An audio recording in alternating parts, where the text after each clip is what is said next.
little tour. We're out cruising around.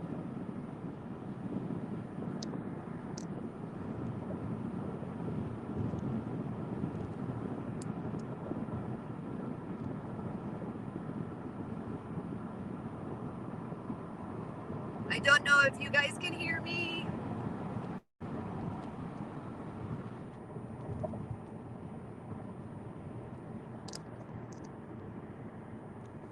I hope you guys can see okay.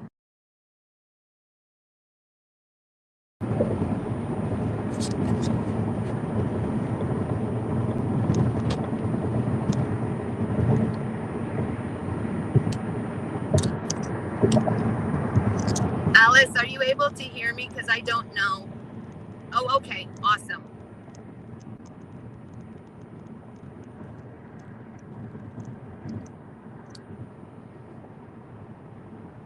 It's so weird not hearing anything. We'll get to go drive through the snow, see some pretty mountains.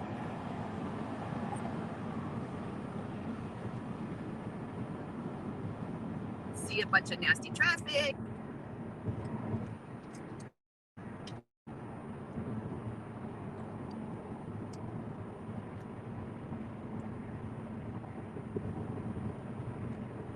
So if you can see the pretty rolling mountains.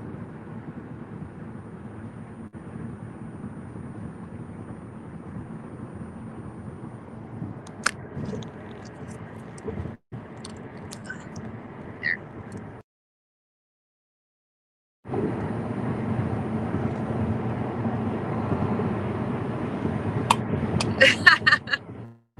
Okay, you have a good view? Okay, I'll stop messing with it.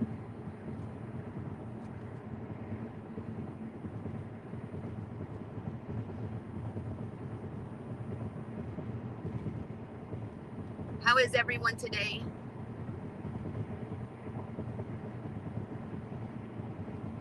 Tornado sirens. Oh, that doesn't sound pleasant at all.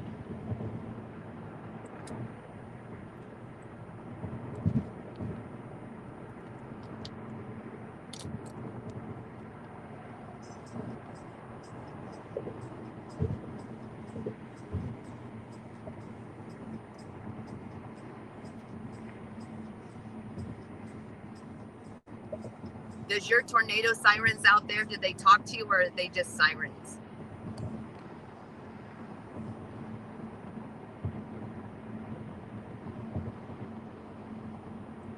Hi, Star.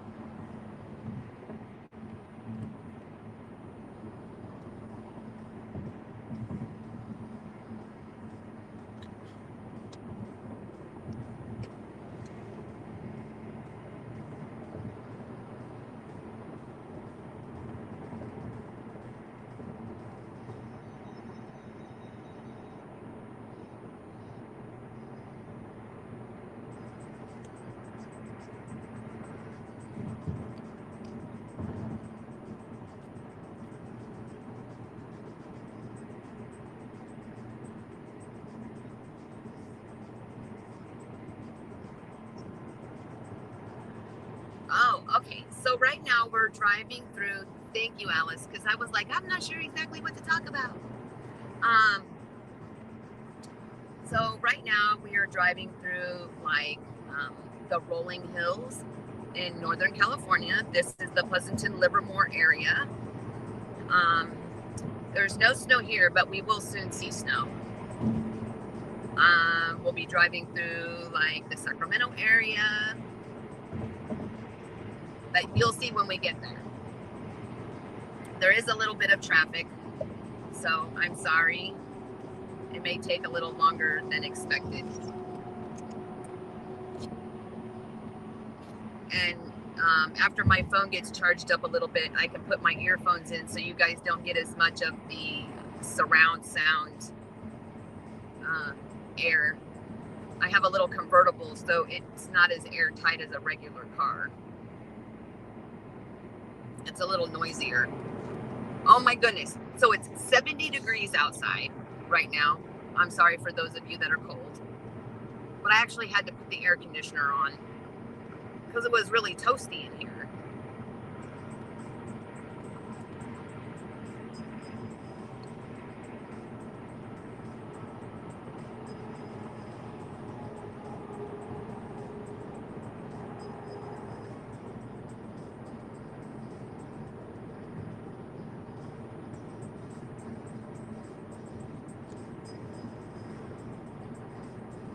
As soon as I can figure out this, I can play some music as long as it's like non-copyrighted. So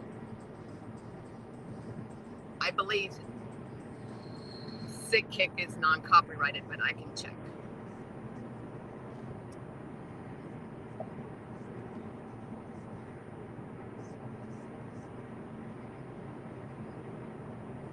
Yes, so this is the really nice area. This is Crow Canyon. This would be San Ramon,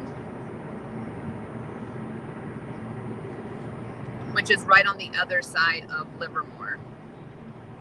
Livermore is more country, but it's actually, they've really built it up in these recent years. It used to be all country-like, with cows and stuff, but it's so overpopulated out of the San Francisco Bay that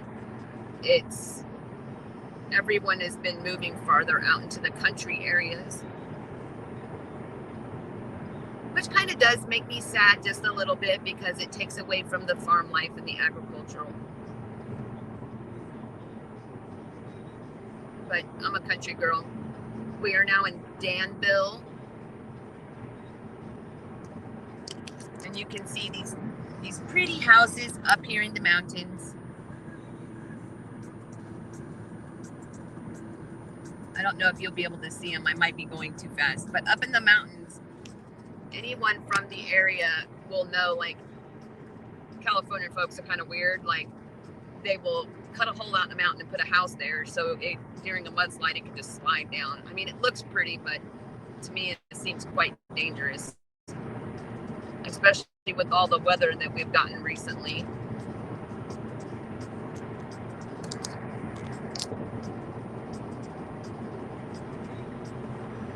All that land, you should also be on toxic waste.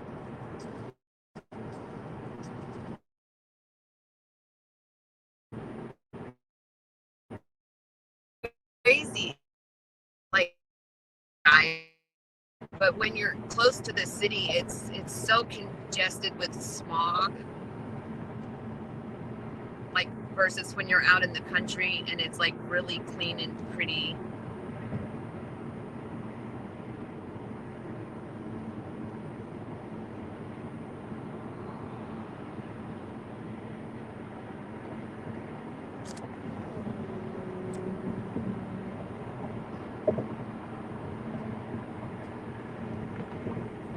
I wonder if there's any of our viewers that are up here in this area.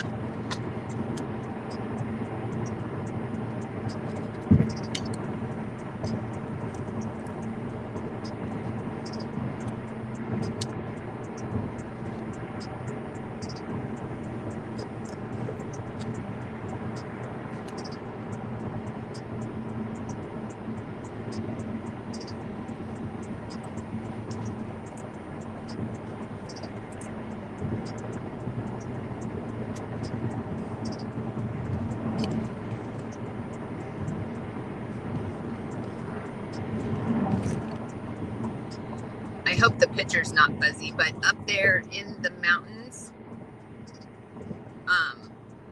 homes up there. Well, they're not little homes, they're pretty big homes.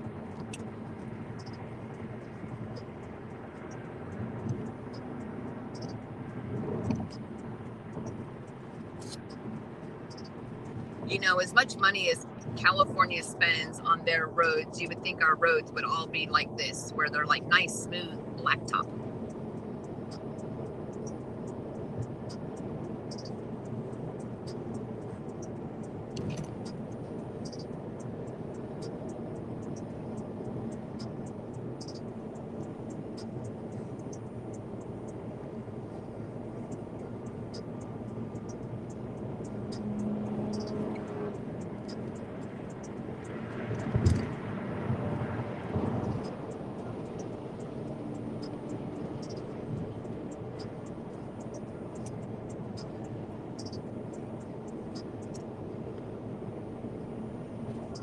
I wonder what the heck that machine does. That thing is huge.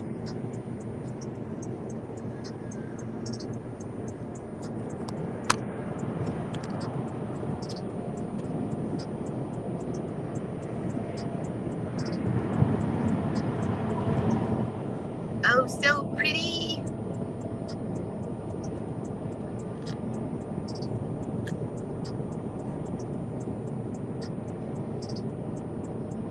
I cannot believe how green it is. These mountainsides are normally brown because they have had so much drought issues in this part of the country that this is normally brown out here. I haven't seen it green like this since, I don't know, maybe like since I was like young, like in elementary school.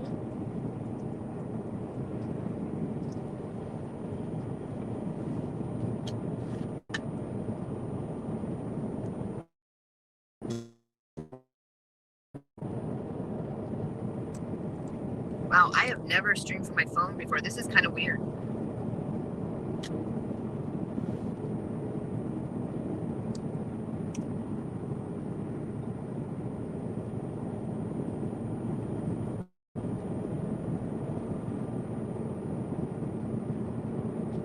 So what got me into card reading?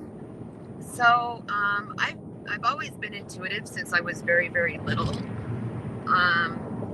And I would get like these really weird senses. Now this could be a long drawn out story, so forgive me, and I can be winded, but so when I was really little, I lived in this cute little shotgun shaped house, and it was, I don't know, I think I was probably about 5. I think it was about 5. I had to be in at least kindergarten. And I would be like just hanging out, whatever, and I would see this little kid run by, and I would go to my grandmother and I'd be like, oh my gosh, because at the time my cousins lived with me, and I'd be like, oh, you know, I don't want to dox anybody, so I'll just say his name is Jay. I'd be like, cousin Jay just went running across the living room. I thought he was at school, and my grandmother had went and bought a Ouija board. So she wanted to know, like, basically, like, how intuitive, like, I really was. And it does run in my gene pool. So, like, my great aunt had narcolepsy. And with narcolepsy, if you don't know what it is, it's a sleeping disorder. And I do believe it's part of, like, an autoimmune disease thing. And so, like, if you don't get enough rest, you have a tendency to hallucinate. Well, she didn't just have a tendency to hallucinate, but she was very clairvoyant also. And I think that that part of that genetic makeup was transferred down the line, because I'm not the only one in my family that's very clairvoyant and has a very strong intuitive sense. So at any rate, so they got this Ouija board, and there was a little boy that had lived in that house that had passed away. And the house was built back in, I believe it was back in like the 20s or something to that effect. Like, it was really, really, really, really old. And anyways, he had passed away. And so I would see him, like, you know, running from where the bedrooms were. Like, if you know what a shotgun shaped house is, it's basically like there's a wall, and it has an opening on each side of that wall that would go from the living room into the kitchen. So you could walk through from the, you know, from the living room into the kitchen, through the kitchen, and then back through that other little walkway back into the living room. So it was like a big loop. And so I would see him run from the bedrooms, which were on the, if you're looking at the house, they were on the left side of the house. And it was just very strange. And so they had, you know, busted out this Ouija board, which really freaked them out, because once they found out that there was a kid there that really existed, at one time that it really spooked him out that I kept seeing him. And so we ended up very quickly after that moving from that home. But that sense stayed with me through all of my years. And when I was probably about 15, 16, I would know things would happen before they would happen, kind of scenario, if that makes sense. Like I would sense something was going to happen. Even with my kids as they were growing up, I would be like, no, please don't do that. Like I would have like in a millisecond, I would have a flash of something happening to them. And if they didn't stop what they were doing, it would happen. And then I would feel bad. I'd be like, oh, I wished it on them kind of thing. You know, like I said it and I spoke it into existence. And that's really not the case. It's just that little millisecond that, you know, in my head that I would see something. Well, if I take you back to when I was 5, my aunt back then, you know, it wasn't cool to talk about clairvoyant or, you know, witchy stuff, Wicca. It was, if you were clairvoyant or had anything to do with that, they would put you in a little straitcoat. So you can't really, you know, talk to your local psychiatrist about, hey, you know, I kind of see things before they happen, because then you'll be in a safety coat. Well, back in the 70s, because that's when it happened, was in the 70s, they actually did, my aunt ended up being put in a care facility, and they thought that, you know, she wasn't all there because she would see things before they would happen. And I just never brought it to anyone's attention. Like I told like my close family or, you know, relatives, like super like immediate family, and that was it. Like I didn't talk about it with anybody else.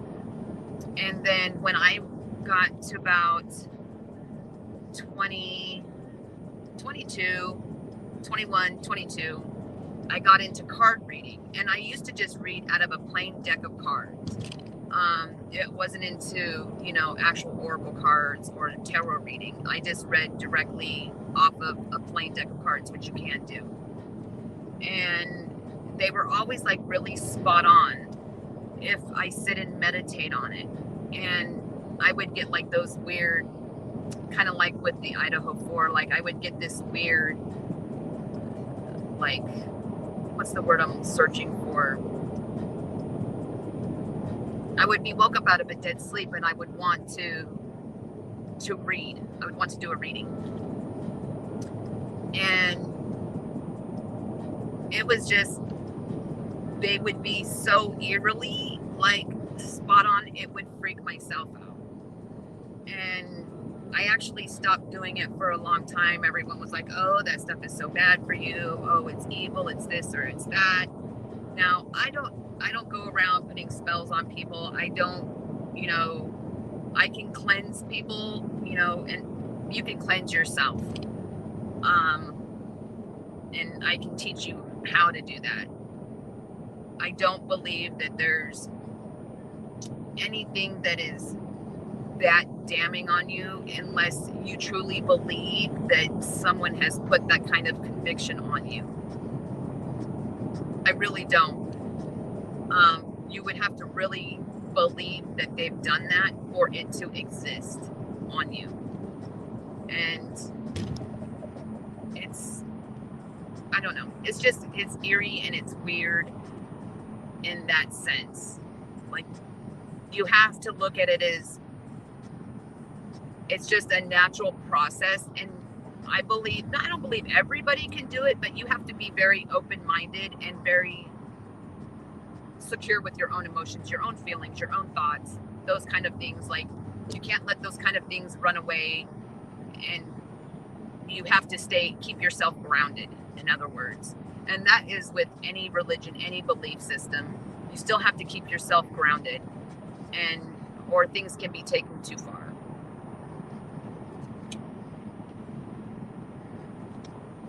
One second. Just changing lanes. So, at any rate, so I got back into card reading probably around, I don't know, about 28. And I really just really enjoyed it. And I took it to a whole different level of reading.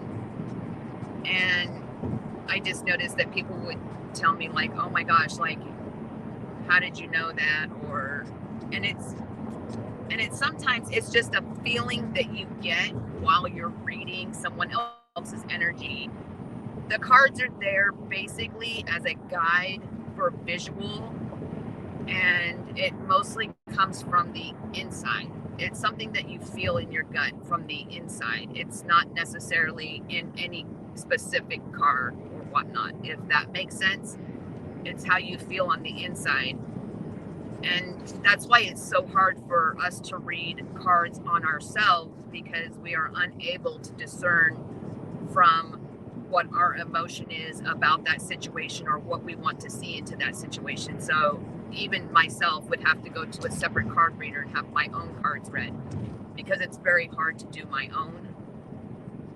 And I'm a very blocked person too. So like, I don't share a lot of emotion with the outside world. And if I do, I get way too deep into it. Like I get way too emotional too quick. And I don't like sharing my emotions. I'm just saying, I'm putting that out there. I do not like sharing my emotions. I don't. It makes you feel vulnerable, and people have access to that. And when they have access to that, they can exploit it. And that's exactly what's been happening on other channels. I'm not mentioning any specific names, but that's what's happening on other channels, is they find that vulnerable spot and then they use it against you. And I don't like that one bit, because it's not just, exploiting you as from your character, but you feel violated. And that's painful on the inside. Those are like little knife wounds. Hi, Salty. And if I'm rambling on, just tell me to just be quiet, because I'll go off on a tangent. Yes, grounding is very important.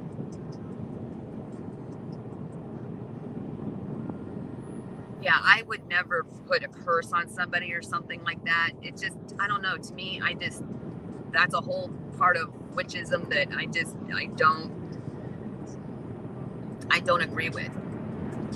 I don't agree with changing someone else's feelings or thoughts on a matter, because psychologically that is, narcissism, and that's gaslighting. And, as far as spiritually, that's unhealthy. For you to try to make someone do something that they're not wanting to do.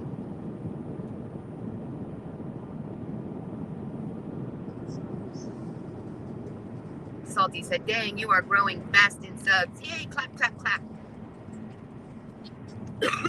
Excuse me. Thank you. Thanks to the Salty crew. They have been nothing but loving and generous to me, and I appreciate it.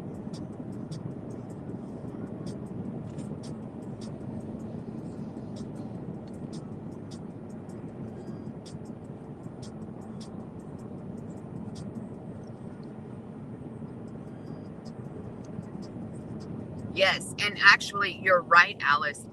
So for instance, when I was getting gas before this little road trip, a gentleman had come up to me, and I know Bill's brought this up to you before, and he could vouch because he was actually on the phone with me when I did it. This little guy came up to me, and he was like, ma'am, do you have just like a couple of dollars? And I was like, the whole world is struggling of some sort with something. And I gave him $20. I'm like, go buy a beer. Can you have a beer for me? Because I can't drink. So can you just go have a beer for me? And he was just like jumping up and down for joy. He was like, oh my God, thank you so much. It was so cute.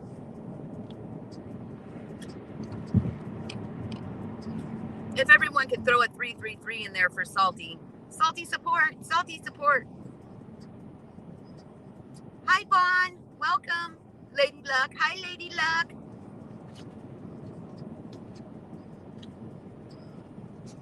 And if I miss something that you guys have said, I'm sorry. The phone is so tiny writing that it's hard for me to keep up with chat. Thank goodness it's moving really, really slow.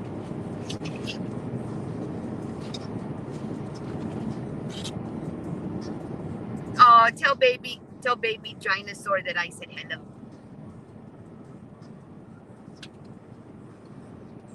In his little dinosaur mask that looks so damn cute.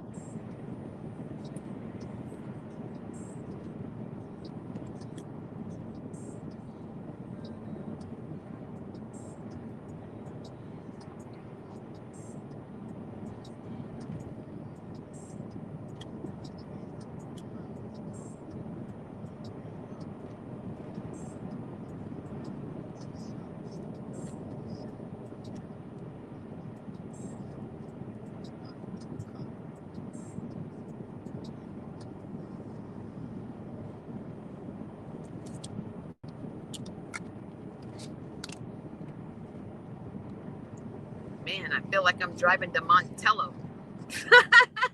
Just saying. Oh, hell no.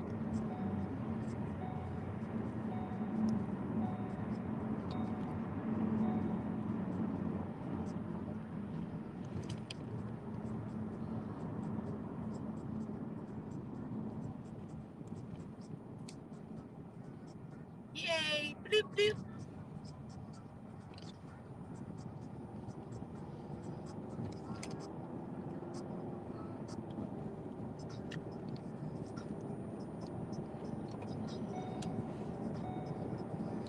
Yay, we get to go over a bridge. I get to take you guys over the bridge.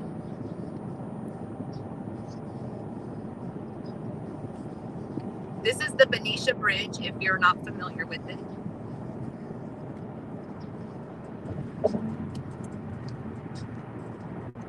If I can get a good view of the ocean, I'll show you. We're actually over the bay right now. There.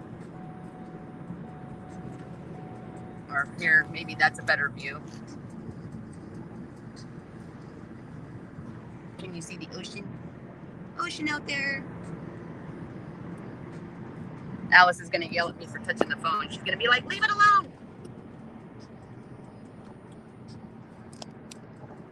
There's another view.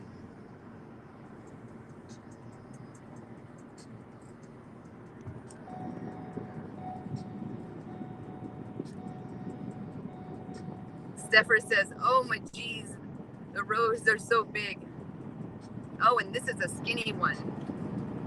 This one's only 1, 2, 3, 4, 5 lanes.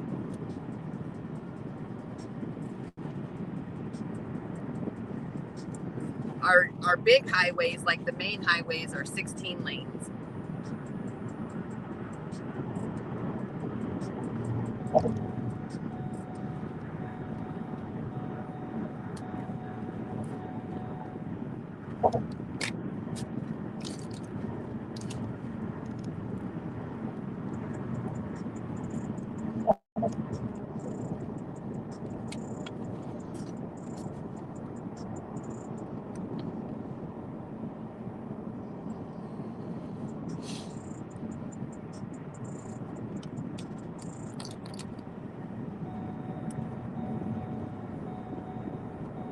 And I'm sorry about the dinging sound, but the puppy dog is in the passenger seat, so because he doesn't have a seatbelt on, it keeps dinging.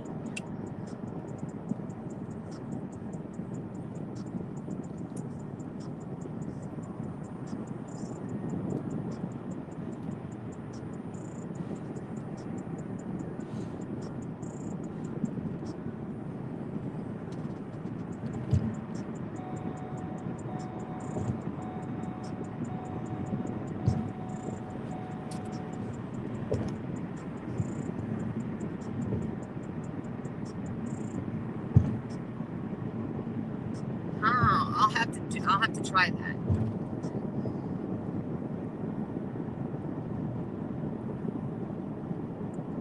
He finally laid back down. It's fine. Once he lays down, he's fine and it'll stop dinging, but it's when he gets up and starts getting like restless and he'll start making it go off.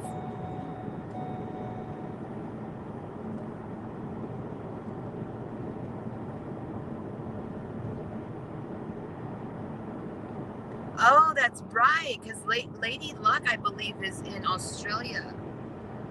And so they drive on the other side of the road.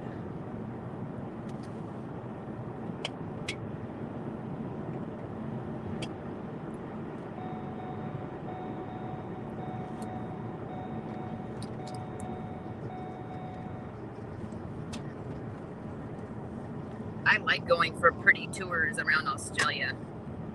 I was in Lincoln Kane's live once, and he was going out shopping or something, and it was so fun.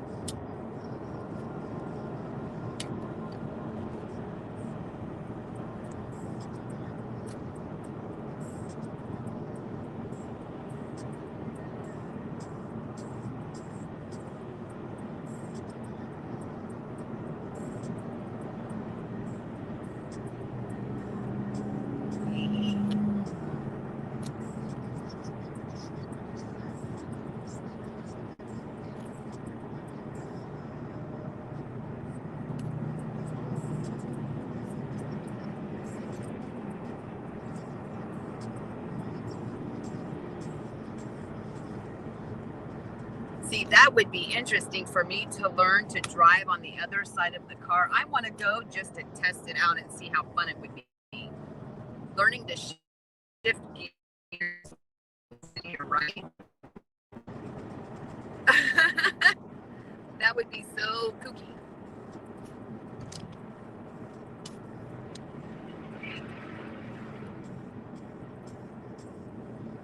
That truck needs a tune-up. All that black smoke coming out of it.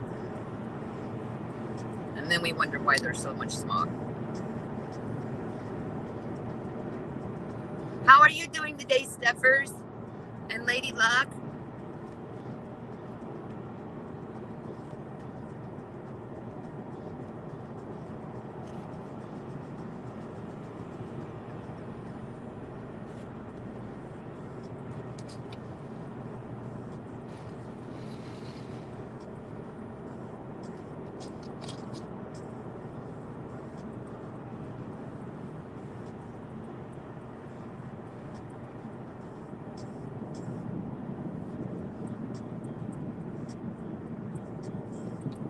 You know, I wonder if, do they drive on it? Is it only in Australia?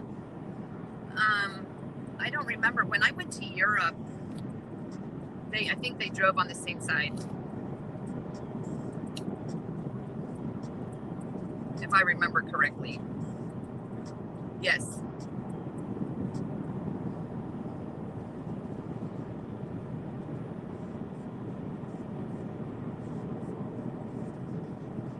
Yeah, that's how I would feel. I would be so worried about driving head on into traffic or forgetting just for that split second, just to forget for that one little millisecond, and then you end up driving on the wrong side of the road.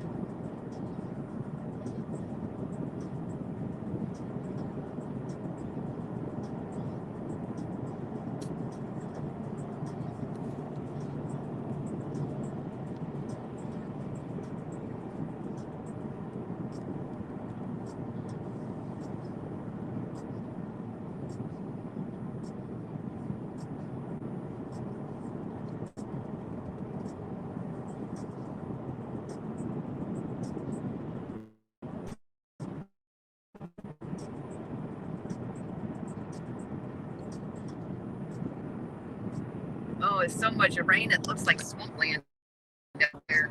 I think we're in Florida.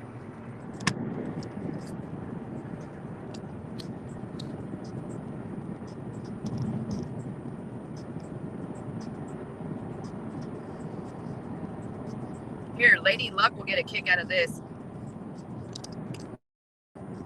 If Lady Luck is still in here. Look, my odometer is in, I have it in kilometers.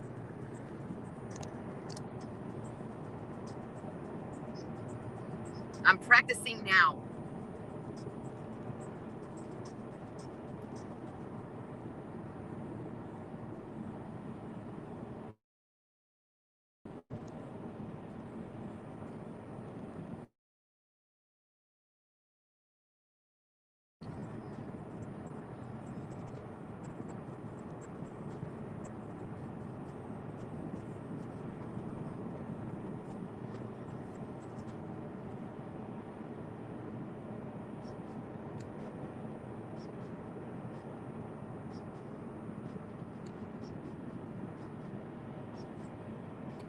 So in China, they drive on the right side of the road, not the left.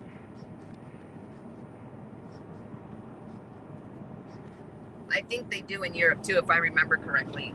At least when I was there, our taxi driver was where I'm sitting, on the left side of the car.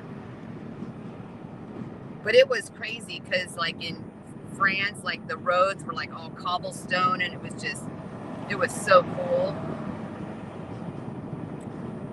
I flew into De Gaulle Airport, and I will never forget it. It was the weirdest airport I had ever been in. It looked like a giant hamster cage, and it had these tubes everywhere and little conveyor belts, and people were just smoking, dogs walking around, and I was like, whoa, it's completely different than here.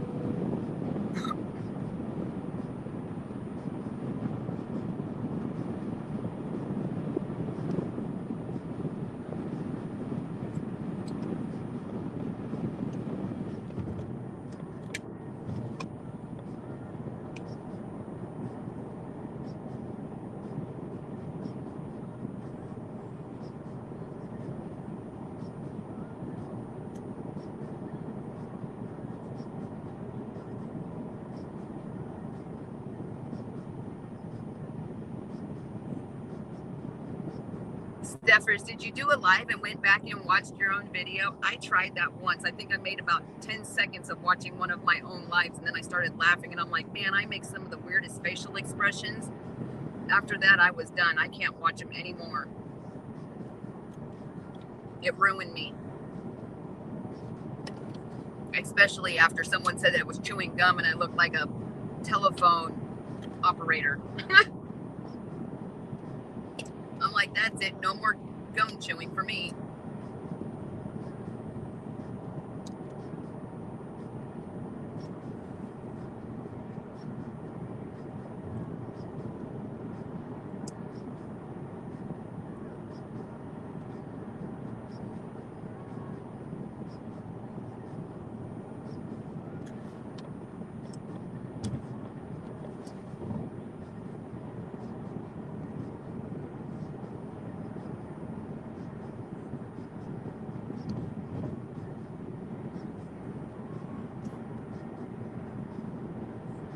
So now we're back into the country scenery.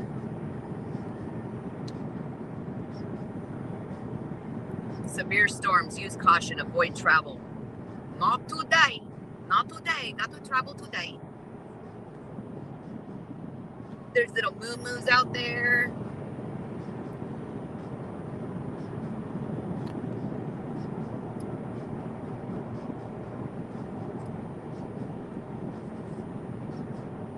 This is a feed, like where they raise cattle and they send them to the feedlots. Free range cattle.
Bumpy.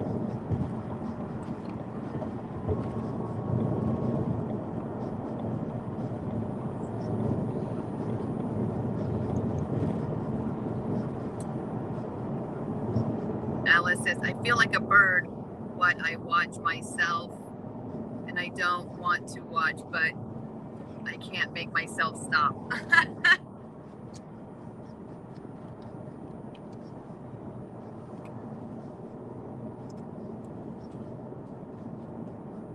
See, if you would just stay sitting down, the dingy thing would stop dinging. But no, you want to get up and you want to sightsee and stuff. And now it's going to start dinging again when you sit down. I know, you want attention. I know. You're going to put a hole in mommy's shirt. Stop. No. Stop. No, you sit.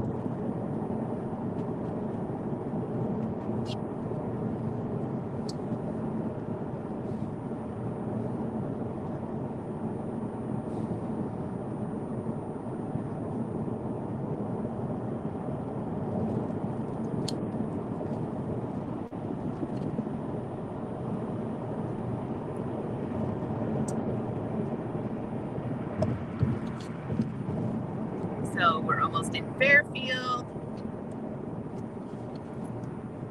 armpit of California.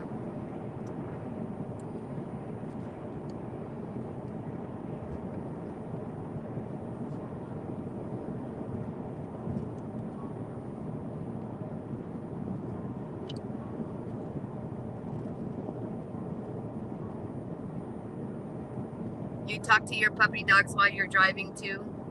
Well, mine is Mr. Needy Pants and has a lot of anxiety, so if he thinks I'm ignoring him, he starts pawing at me. Hello, Mr. Highway Patrol.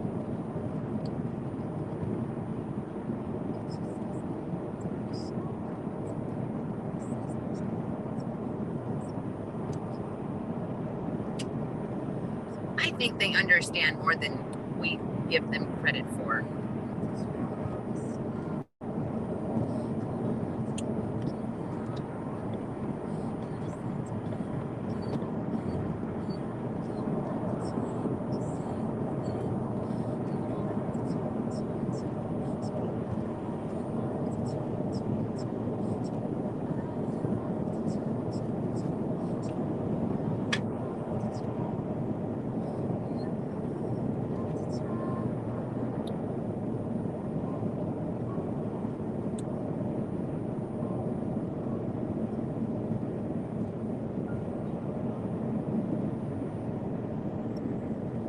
Oh, goodness. Lady Luck, how many puppy dogs do you have?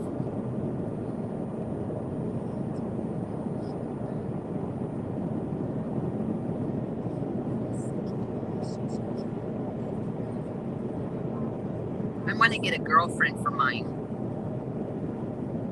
And then they can cuddle together and be needy together.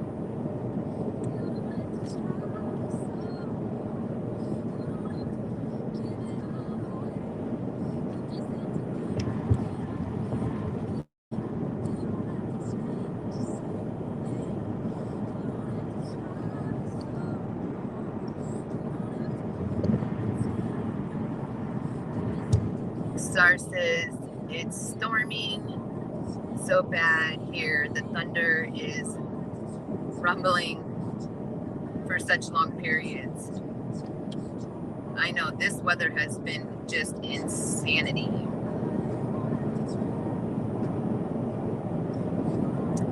What is a jackapoo? Is that like a Jack Russell Terrier and a poodle? Oh, so it does say Jack Russell. So is that a Jack Russell Terrier and you have a jackapoo?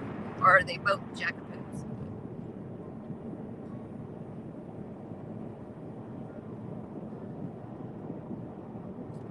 Ah, that is a cool mix.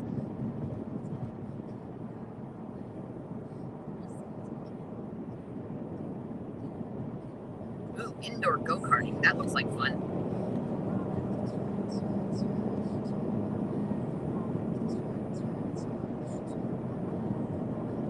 Vaughn says she has 3 in the bed with her now.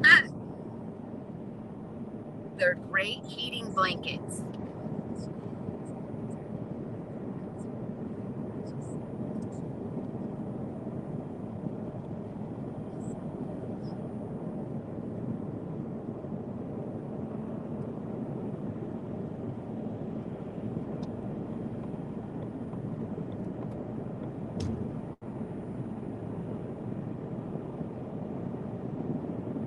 what's for dinner.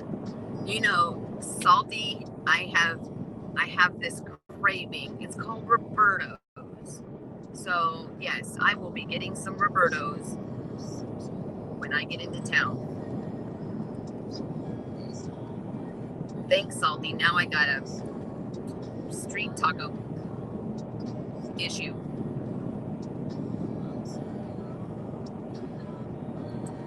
Welcome, Denise. Hello, hello. We are headed up to Truckee Mountains.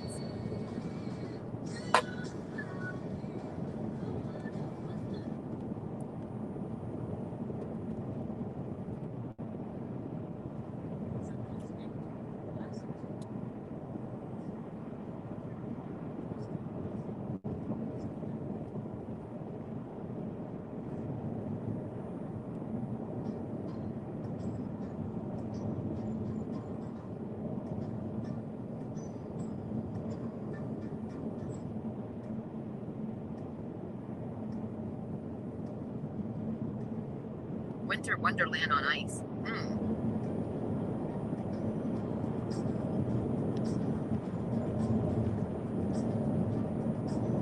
Ah, very nice. Santa Rosa native. Right now we're in Paradise Valley.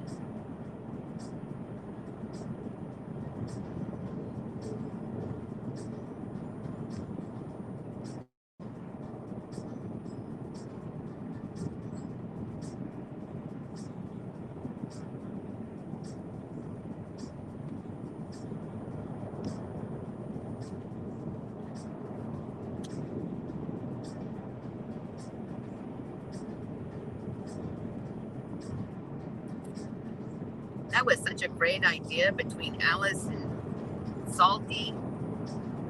I never would have thought it to go live while out driving. Although it's always fun to watch other people do it, I guess.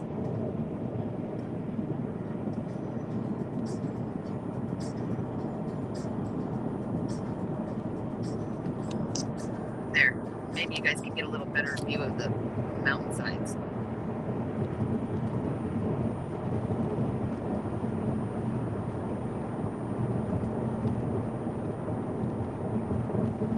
Yeah, all these roads have been closed due to weather and travel restrictions. And I've been wanting to come up here for like over a month just to come visit, and it's just been the weather has just been horrendous.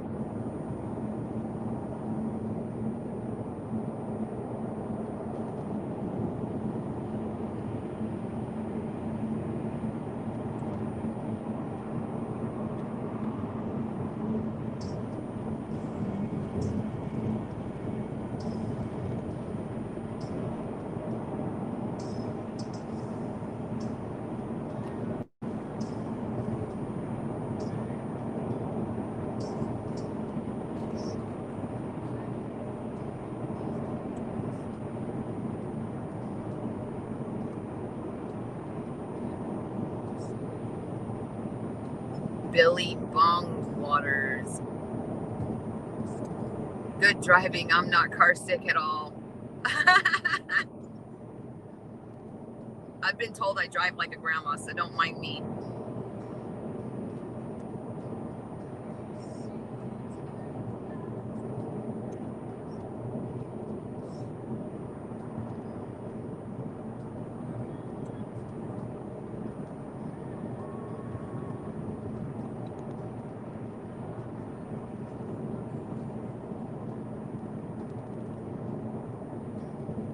Guy out there riding a bicycle in this weather. Well, I guess it's not too bad. It is 64.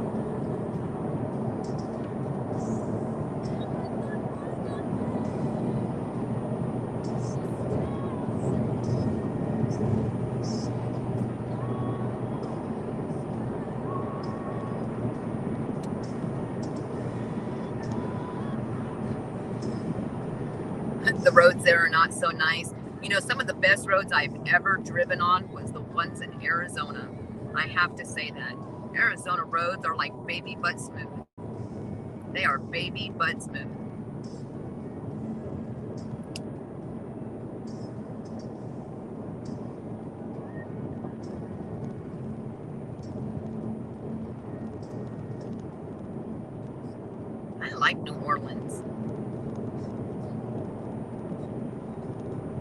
New Orleans is hella cool. Favorite restaurant there is Johnny White's. If you ever get a chance to go to New Orleans, eat at Johnny White's. Great.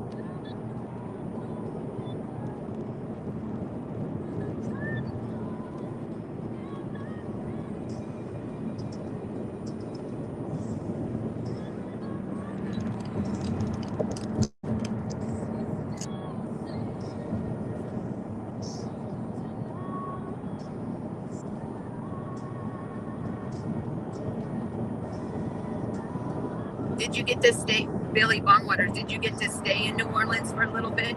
Oh, bumps. Sorry, guys.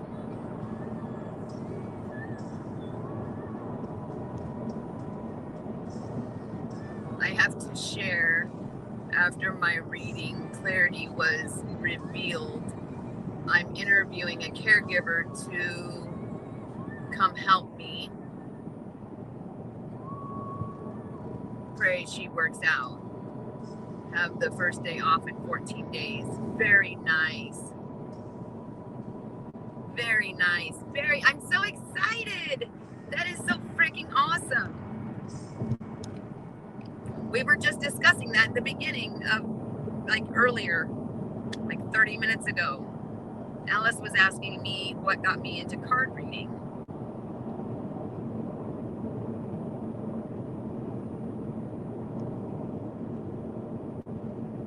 Oh, you haven't got to eat there, Billy? Oh, the food is amazing. They have, like, oh my gosh, they have like Cajun lobster. It is like the best. And then they have like this smoked tomato basil fettuccine Alfredo. And they have like ribeye. And those two are so good together.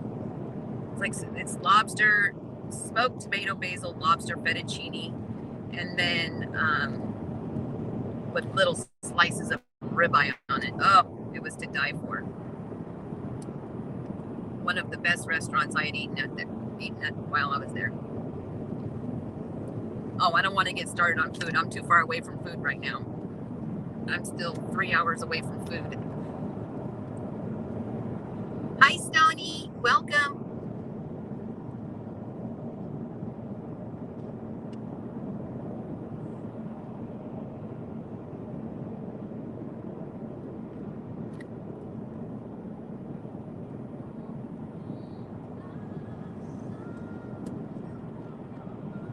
I know, mine too. My tummy's growling too.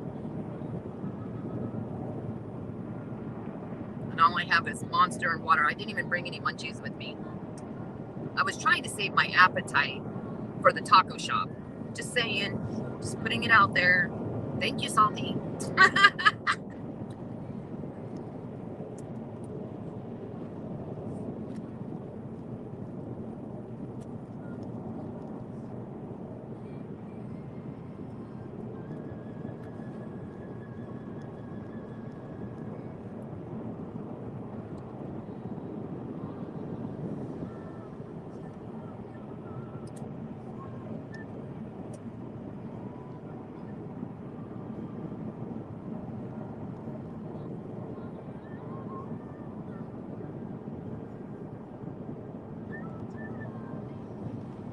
You took back 10 pounds of red beans and rice. Another good place is Houston has I can't remember what the name of it is, but they have really good gumbo. I would have to Google it and then post it. But gumbo is also amazing. I love Southern cooking. Fried okra. I mean, my whole family's from the South anyway. But, it's to die for.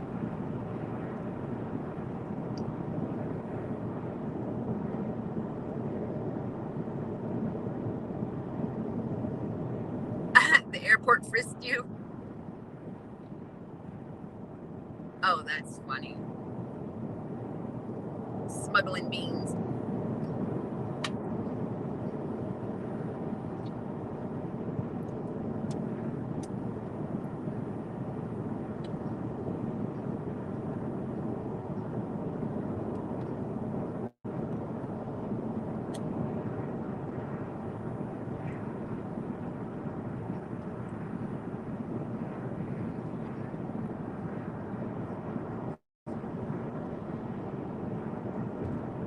probably related. Yeah, no doubt. It's kind of strange in them parts. Jack and the Beanstalk. Did they take your beans? Denise said, did they take your beans, Billy?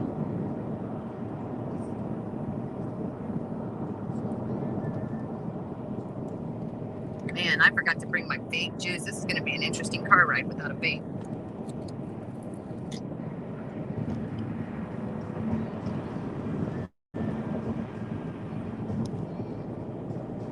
They laughed at you.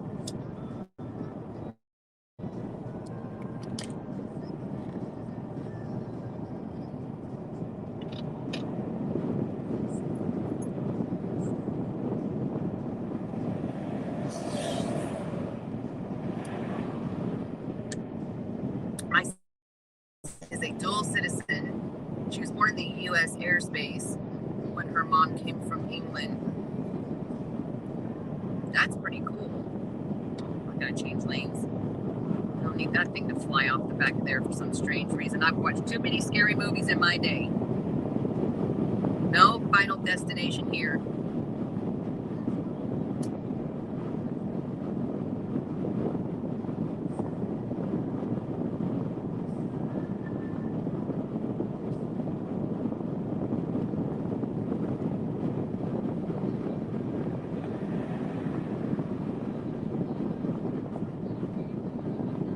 Oh, more about paranormal experiences.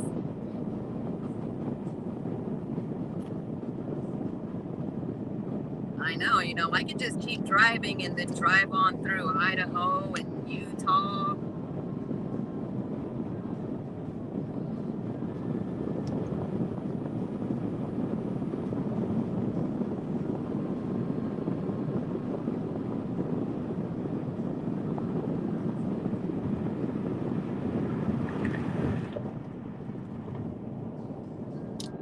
Paranormal experiences. So, with that being said, I know Final Destination, no shit. I was just talking about that. I'm like, man, I get those little flashes of light, a little picture in my brain. It'll be like, don't do this. So I will tell you a couple of stories, since we'll be here for a while. So I had an experience with, we'll say, without doxing anybody, a good friend of mine, we'll call him D.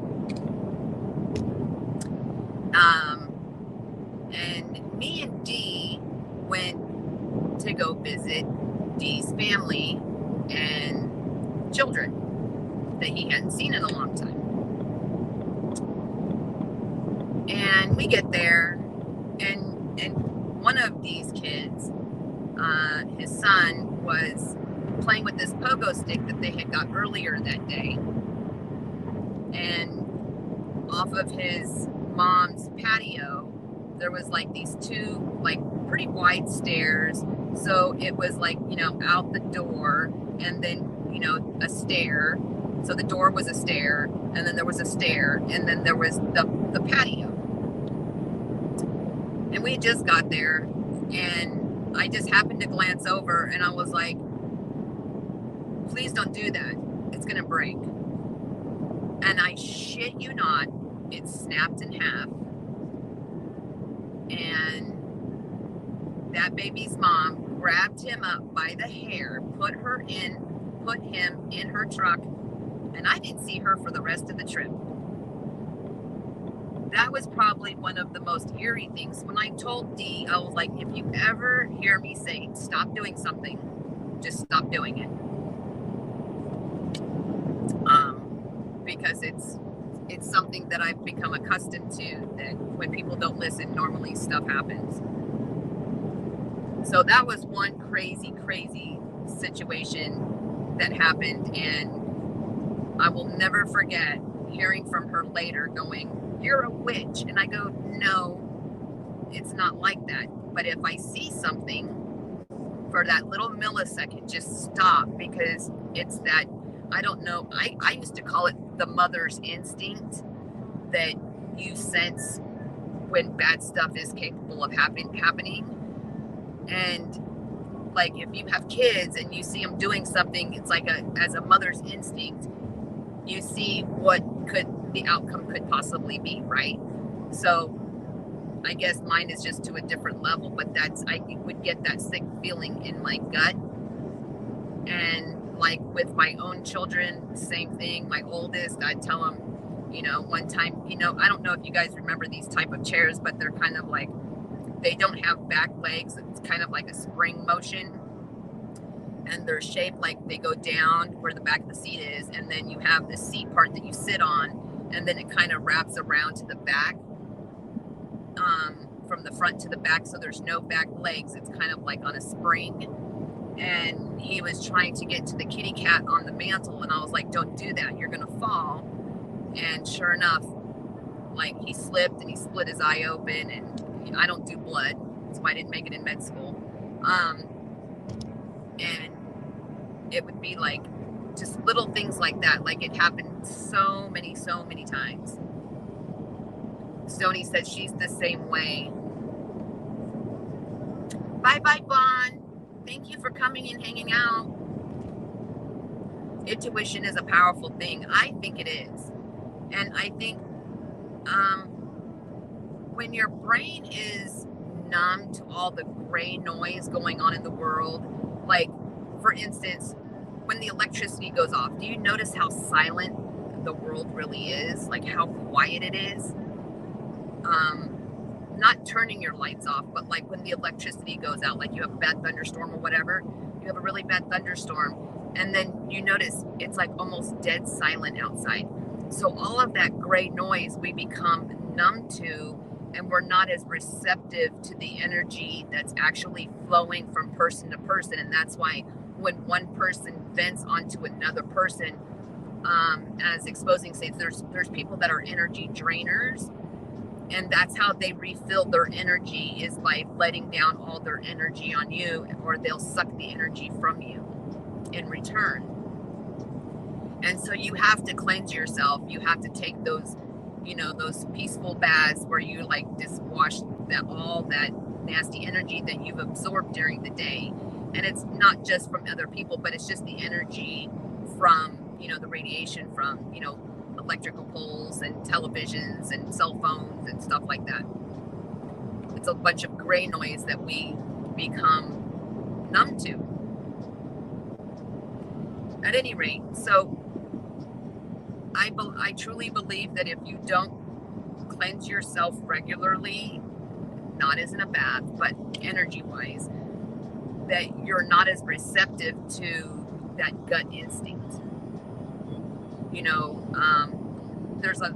So like in Indian tribes, they smoke wacky tobacco, and they're more receptive to, I don't know what they call them there, not like a witch doctor, but you know what I mean? Like they're more receptive to the energy and the feelings around them, so they can sense things better. I don't know if I'm babbling or if this makes sense, because it's so hard to like, I don't know, try to explain it, I guess.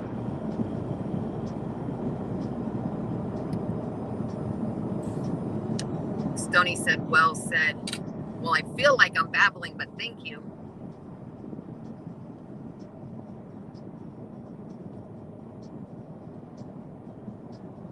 Yeah, and people do, like, and if you listen to too much of that, it can change your energy source. So like you could go from like a spectacular mood and hear something, or someone will download on you. That's what I call it, downloading. They can download on you, and then all of a sudden you're just like, wow, what happened to my positive energy? So you have to be very, very, very careful of where you do put your energy.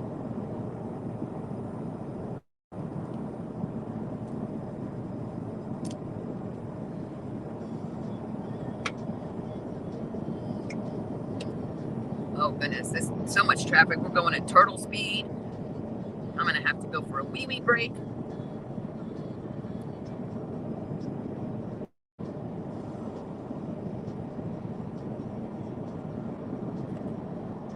exactly. Exactly.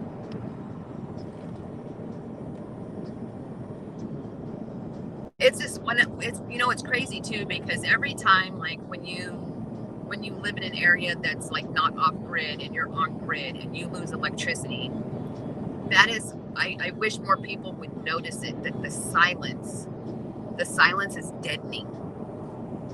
Um that you don't realize how much actual gray noise there is until we lose electricity. And you have to imagine that that gray noise is constantly going. It's kind of like fluorescent lights. It's constantly they emanate energy and they emanate a noise that is so quiet, but yet your body adjusts to it. So if you were in a place that was silent all the time and you walked into a room of fluorescent lights, you would hear it. You would notice that there's some kind of weird gray noise in that room.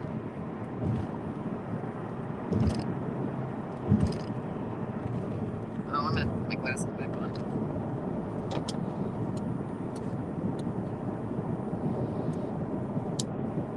Some panic. I like it actually. It's a break from everything. Yes, it is. I love it too.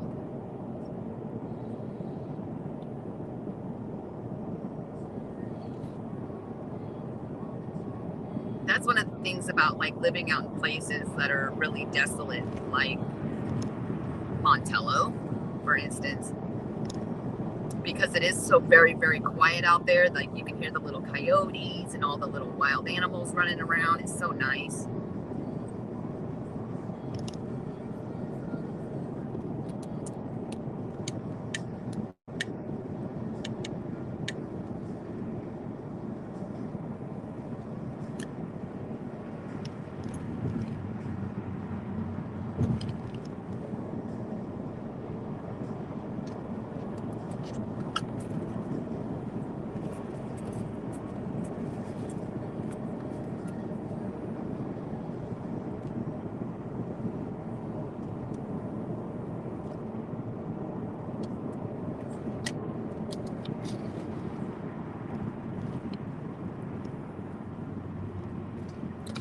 I don't know if you can see on the mountaintops over there, off to the right. I don't know if that's your right or my left.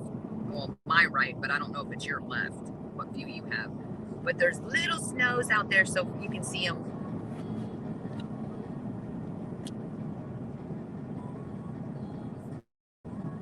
When I finally tuned out, I slept for like 12 hours straight. I was exhausted.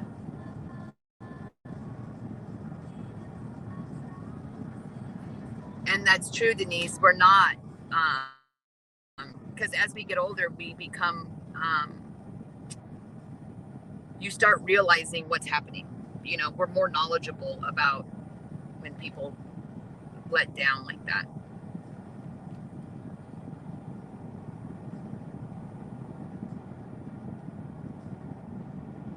What is that? What is that chamber? What exactly is that? Is that like a silent room?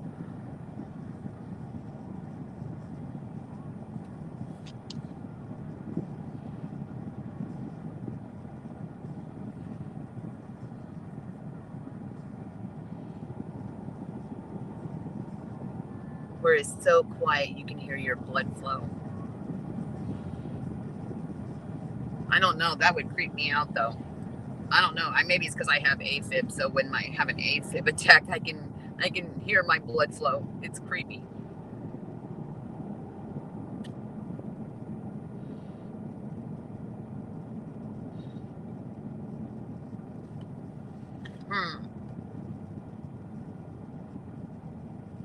I think this guy in this little Prius thinks he's on a racetrack. Do you see him going back and forth? Hey, this isn't NASCAR.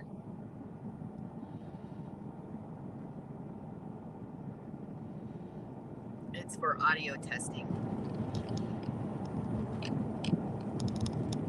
I know, he's warming his tires. I seen an officer do that once, and I was like, "What is he doing? Talk about drunk driving." And then I realized that the road had a lot of water coverage on it, and so people were hydroplaning, and so officers will do that to slow you down.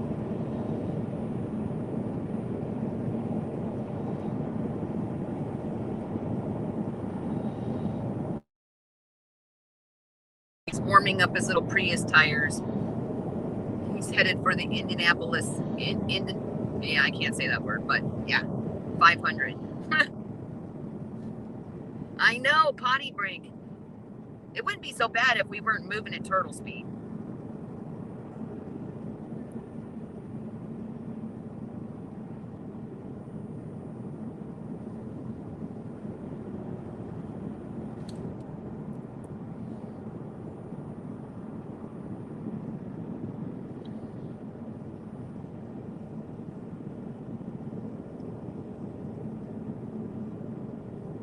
Oh, whereabouts in SoCal?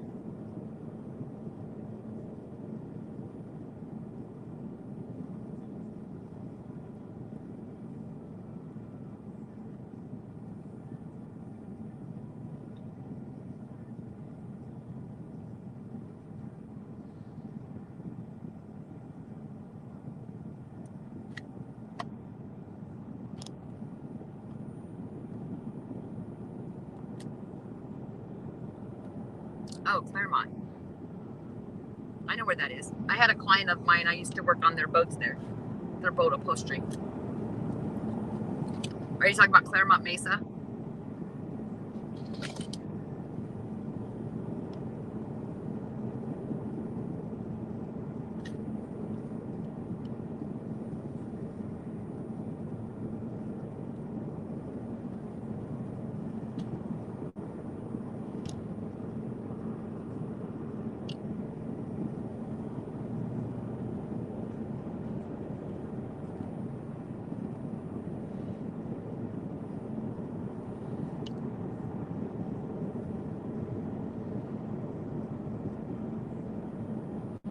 Oh, they had their own serial killer there. Ugh.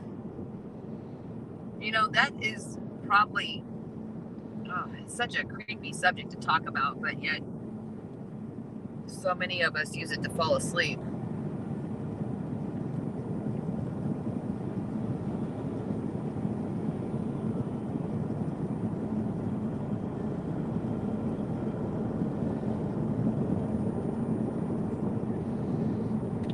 I can't imagine taking the not so living roadkill's life, more or less a real living animal. Oof. Or a human being.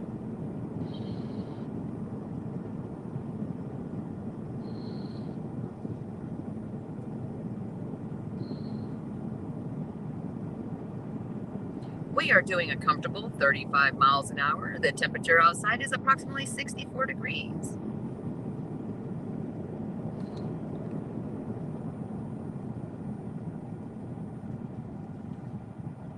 And now we are doing 0 miles per hour.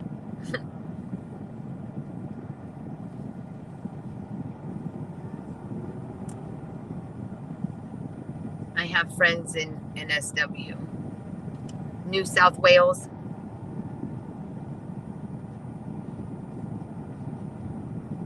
Or is it North South Wales? New South Wales.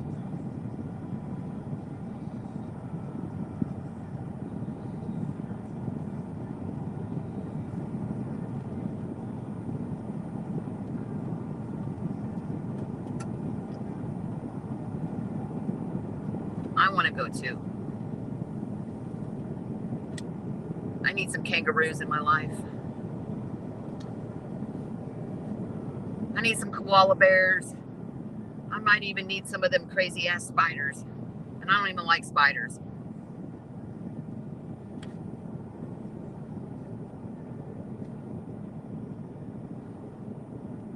I know, right? I'm on it. I have a couple of friends that live out there in Willawong.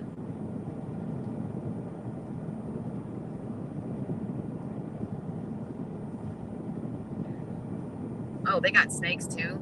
I don't know. Is that in the bush or in the outback?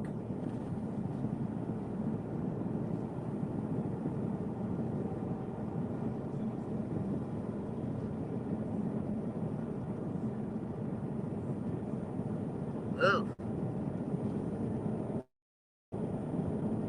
Yeah, I'm not a spider fan, but I don't know if you. I'm sure Billy has heard of those big ass. They're not wolf spiders. They're called something else. They're called huntsman spiders, I think. Them things are ginormous.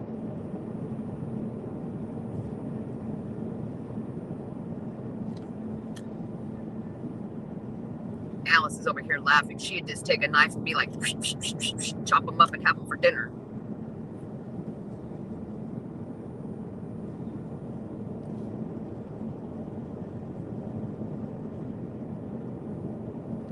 A friend of mine that lives out there took a video of one, and I'll tell you this funny story. This is kind of funny. So he left his living room, got ready for bed, went in his room, and forgot his phone in the living room. And so he was like, well, shit.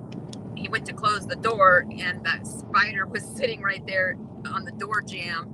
And he was like, I don't know how I'm going to get back to my phone.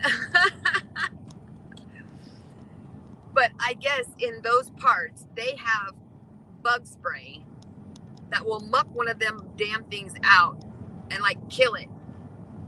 And those are bigger than like the tarantulas that we have out here. Like, I'm like, I want to know what kind of bug spray that is. Like, is that shit even legal here in the US? Like, for real. Like, what bug spray is it that kills something like the size of my hand? They would have had that stuff outlawed out here. We would have had to just live with them. Right. The bush is like a forest to us out here. And the outback is like the desert. It's just funny when they're like, oh, we're going to go walk across the bush. Walk through the bush. And no, I can't do an Australian accent at all. I sound more British. Ow. No, you need to lay down. Lay down. Yes. No pulling at the moms. You want to look out the window here. I'm going to open the window. There. Outback Steakhouse. Mm-hmm.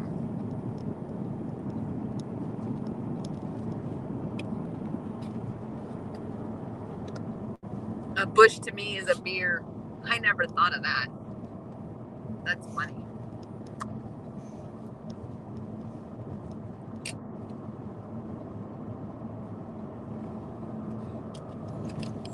No, I know, but I can't pet you the whole time. I know, you're nervous. You want someone to hold your hand. You're just a baby. I'm just a baby. I'm just a baby.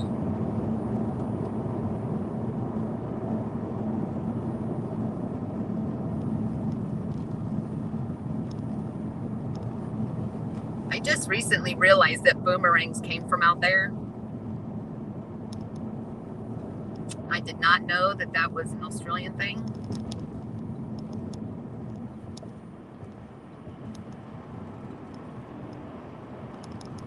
Oh, we have more flooded marshland. Ew.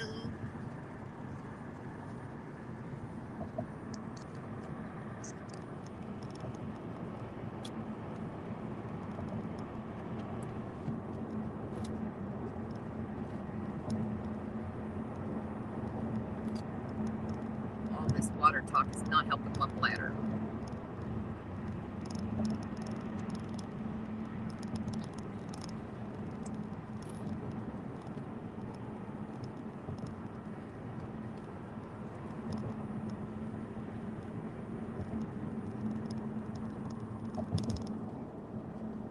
Do some music work there. Contractor, my friends keep trying to get me to go there for work and play. I could do some music work there. What kind of music work? You know,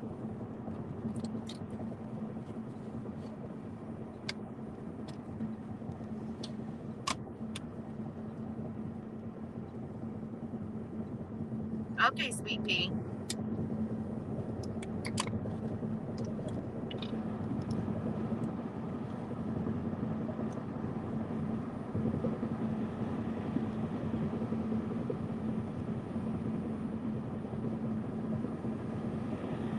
When I said what, Star?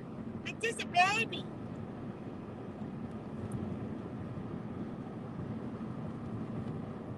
Puppy dog. Just a baby.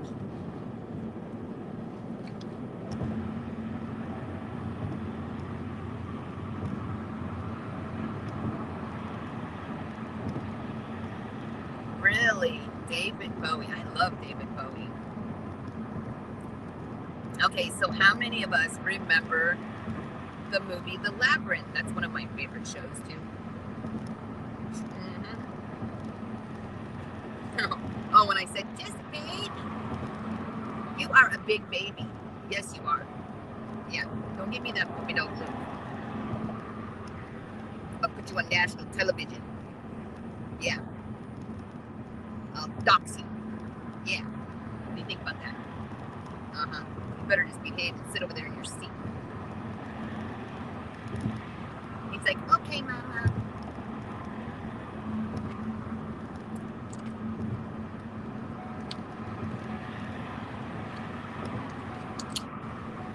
I know. I like that movie, too. It is so cute.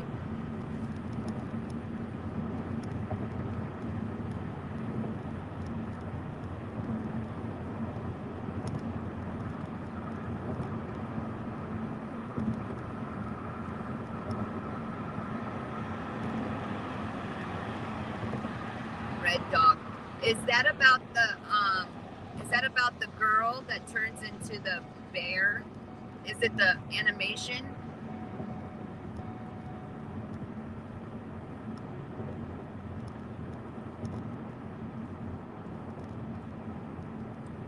You know, David Bowie was really cool. So was Ice House. Way back when I was a little girl, way back when. Oh dang, I could have pulled over and went wee wee. And we used to call into radio stations. Remember those days? Back when we listened to the radio? Uh-huh. I won 2 vinyl records. So cool.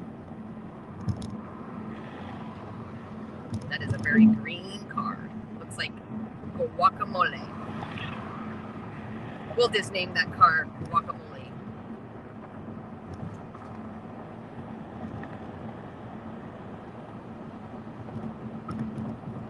Ooh, Wolverine is hot stuff. I like Wolverine. And his long little dagger nails.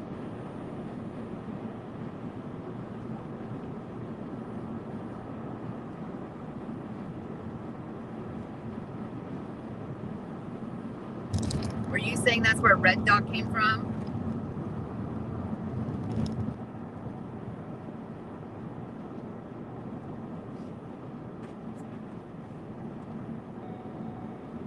Oh, wait. Sorry, I missed that in chat. It says when Wolverine came out, I was working on that music, but I was canned. Oh, well. Aw. I'm sorry.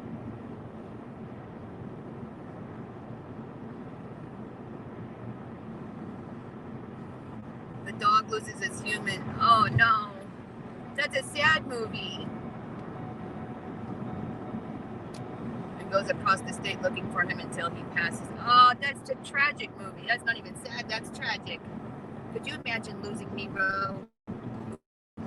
Could you? He's like, no. I don't know what I would do without my human. She's my human support person.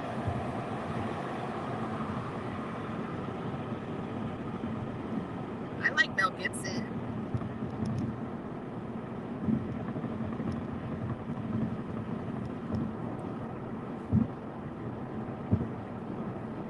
How's my driving, Billy? You're not car sick yet, are you? Hey, down. Hey, down.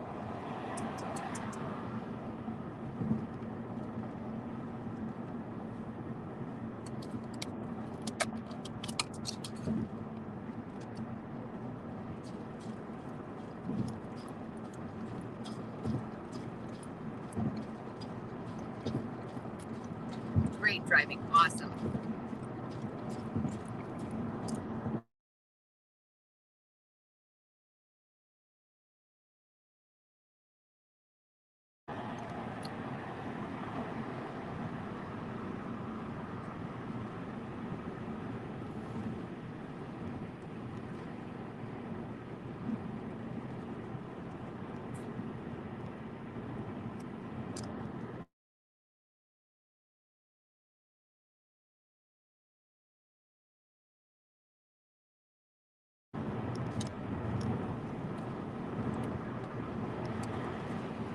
Mel Gibson's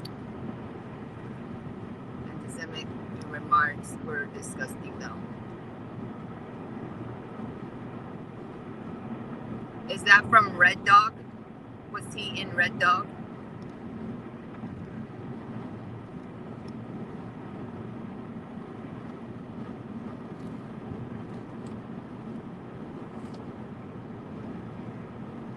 This is the best drive.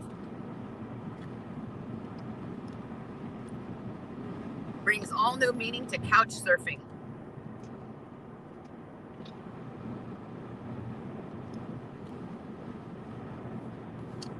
And I haven't heard anybody hollering about being hungry or fighting in the back seat, so it's great.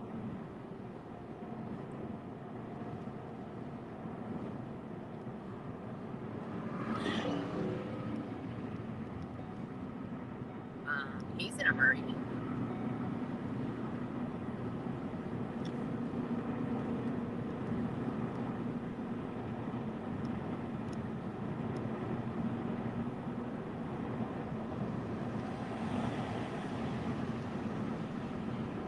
Thank you, Alice. Yeah, if you guys are actually enjoying this, and I might have to do this more often. I never thought about doing this before.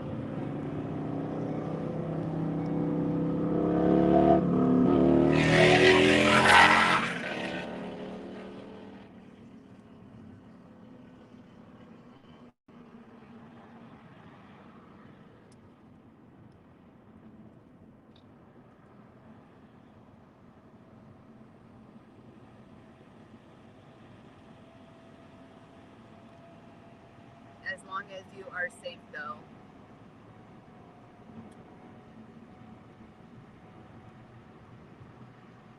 I am. It's other people's driving that scares me. For instance, hence the motorcycle that just decided to cut across 3 lanes. But it's okay. I had a small vision. I hope he's okay. And he did that right in front of a CHP. And he's still sitting there.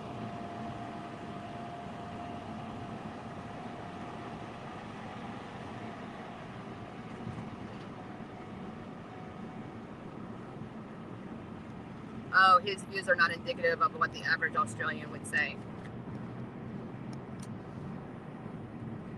Alice, are you working? Are you working already?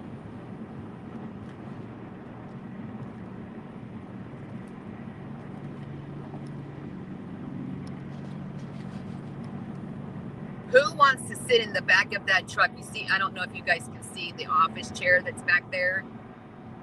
I wonder how interesting of a ride that would feel like, sitting in the office chair in the back of that truck facing the opposite direction.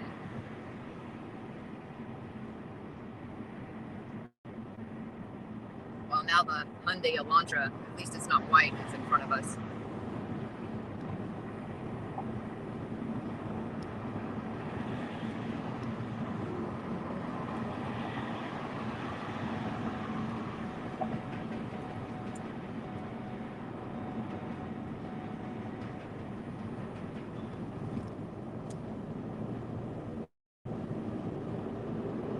Alice is working.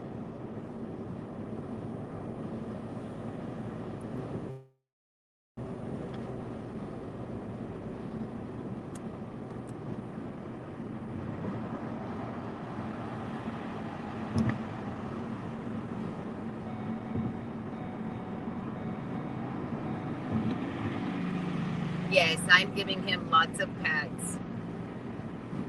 I had to mute myself because I had gave him some water and he was like making a lot of noise. back to laying down.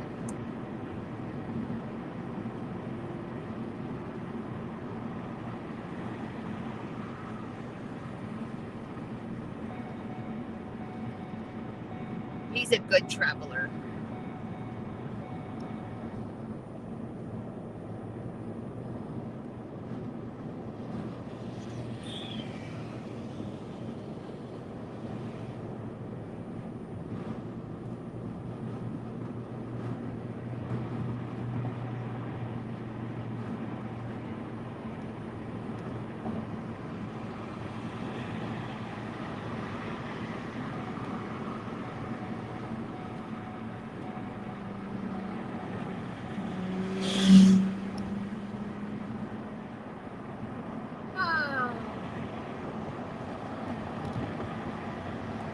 When motorcycles cut traffic like that, it makes my...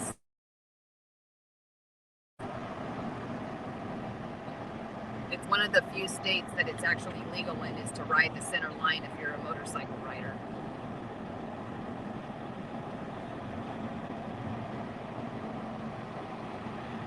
The puppy dog. So my puppy dog is my stress companion. Yes, it's very scary. It makes me sick to my stomach, like when they do that. You know, we were discussing that little image I get in my head, so all I do is pray for their safety. Because I get that little flash of light. It makes me deathly sick.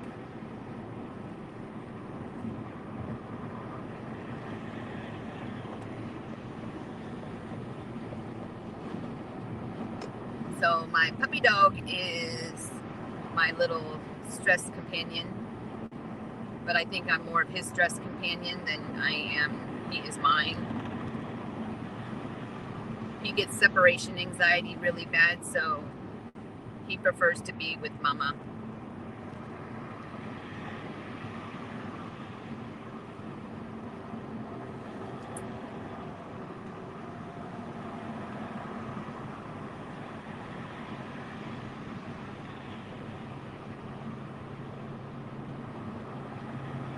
Says we have a motorcycle campaign called Ride to Live. I actually have my M endorsement, but I haven't ridden in a long time.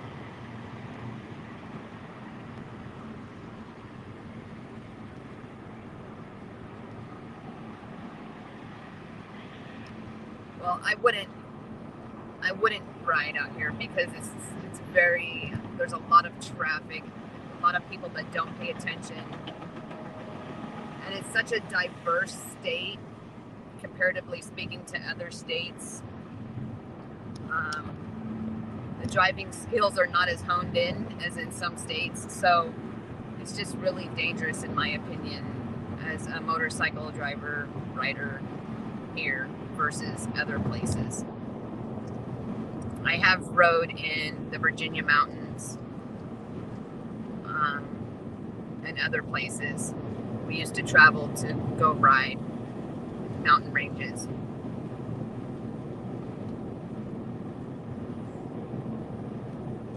I like to live too much. Yeah, it's crazy out here. I mean, it's crazy just driving a car, more or less being on with no protection, being on a motorcycle with no protection.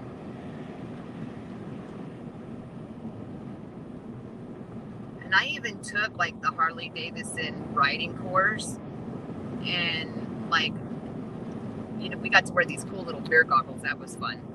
But, you know, they teach you that, you know, riding with at least leathers on lets you get 50 feet if you drop your bike, versus wearing jeans that get you 5. And of course, you know, if you're wearing shorts, you're going to go nowhere. You're going to lose skin. So even in the dead of summer, I would still wear my leathers because I was so worried.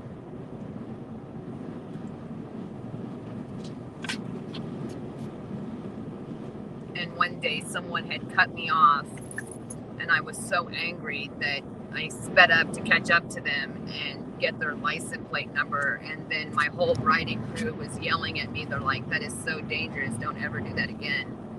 And I was just like, maybe it's just not cut out for me to ride, because that was so aggravating to me that someone would cut you off when they technically shouldn't have been speeding anyway.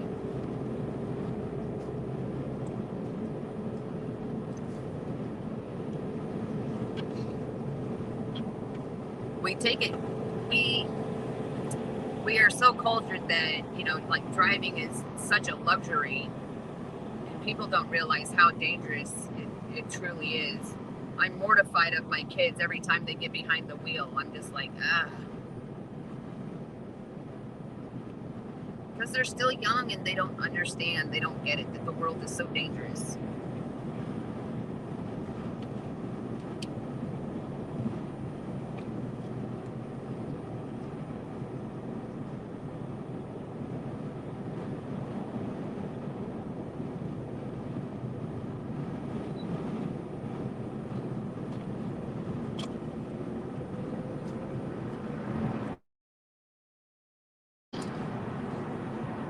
Everybody's out on their bikes today because it's so damn nice out.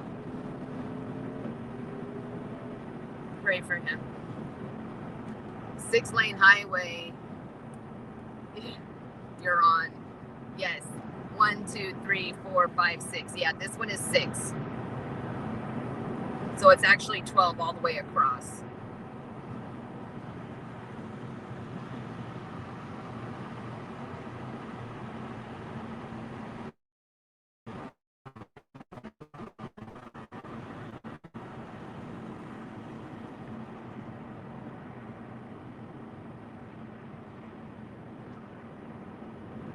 After that rain, I'm lucky my roof is not leaking. No kidding. I mean, I don't know about in SoCal. I don't know if you all got the same amount of rain, but geez, that was just insanity to me. That is like unheard of in these parts. I mean, the last time it rained that much was, this is 2023. So in 90, I think they had it since then, but I know in like 96, they had a tremendous amount of rain where the levees were flooding and breaking.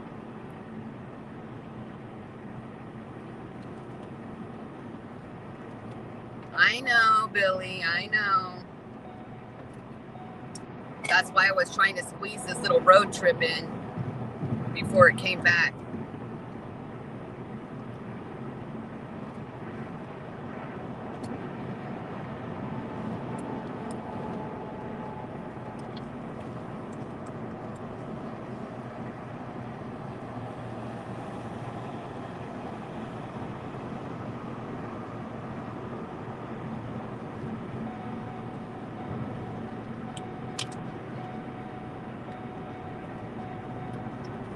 Ooh, we're up to 114 kilometers.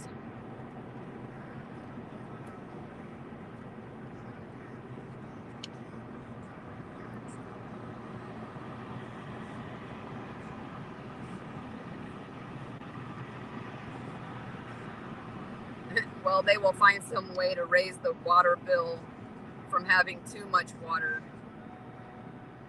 I know. Do you realize it's illegal for us to like save it?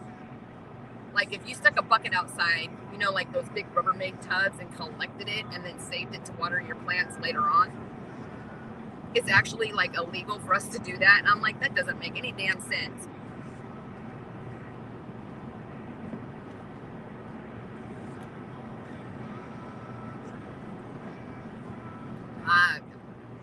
Bill, 1,000%.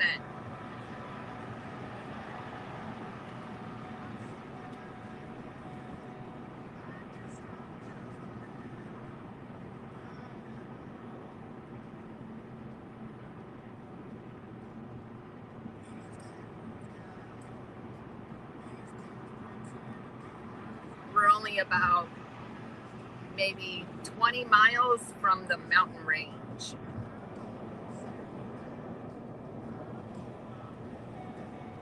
Where are you originally from, Billy? Are you originally from the South?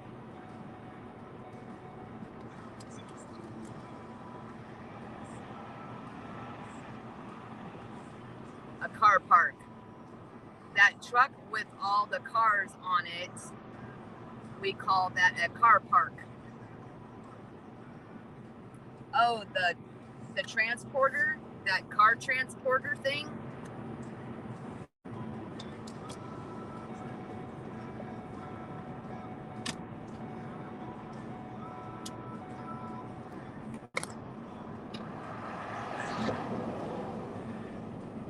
Denise said is why we had to move from that state.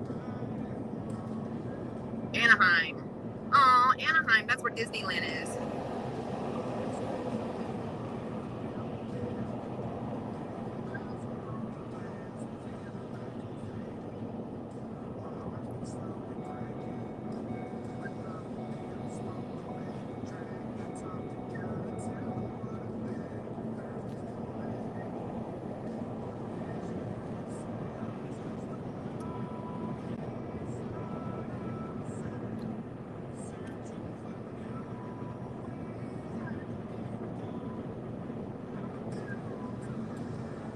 I do believe that I believe, if I am not mistaken, that I think we're in like Riverside area. And we will soon be out of the city area. Ooh, they got a ice arena. Ice skating. So fun.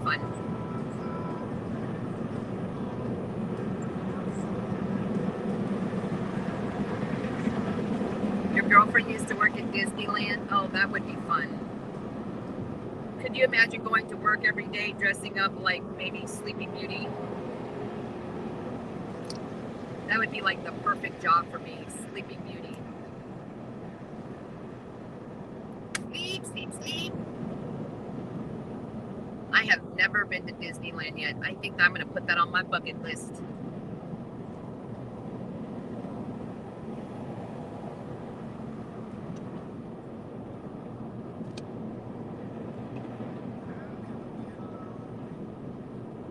I have seen Disney on Ice, but I was a little girl back then.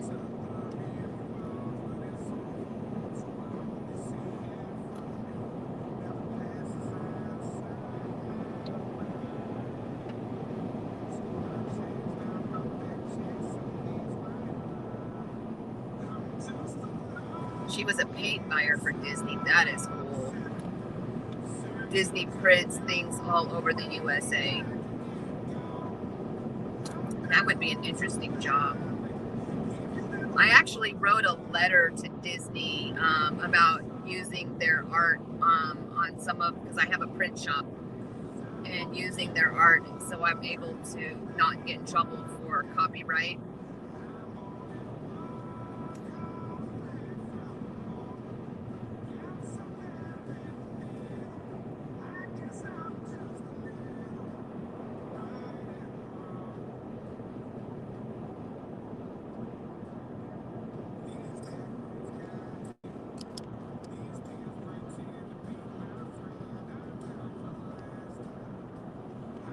Arcadia and Temple City.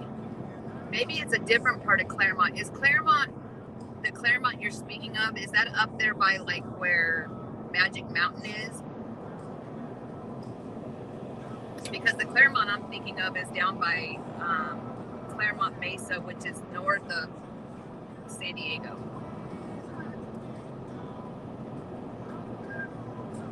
Wait, you said the 10 and the 5. The 10 is down. The 10 is down by LA, so I think that is over there.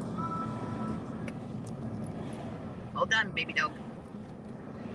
Hold your little pantyhose. Oh, Claremont is south of Magic Mountain.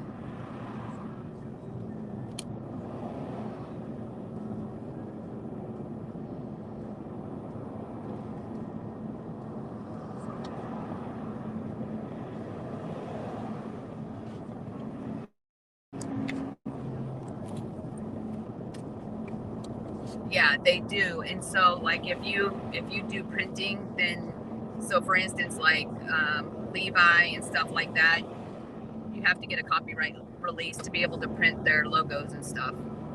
I mean, you can print them underhanded, but it wouldn't be a very good idea if you ever got caught. I prefer to keep things on the straight and narrow.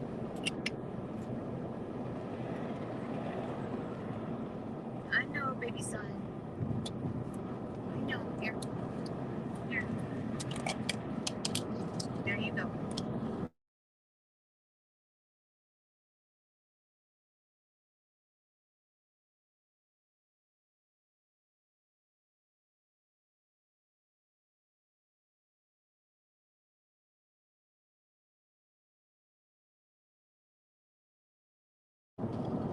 Do you get to go riding in it, Lady Luck?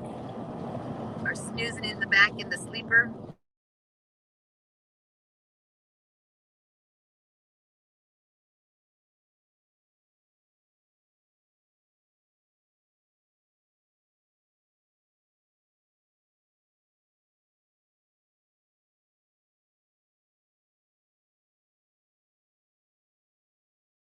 Oh, that sounds like fun.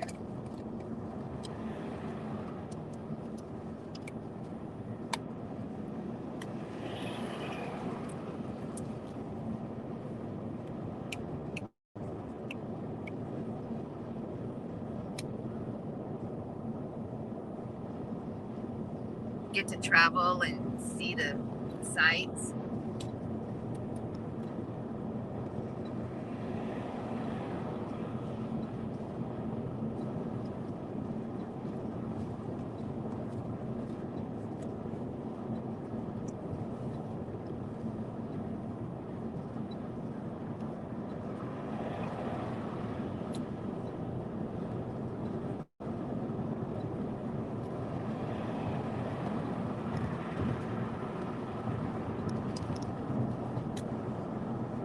I'm sorry that the beginning part of this ride is so not so exciting, but the part that's coming up is so beautiful.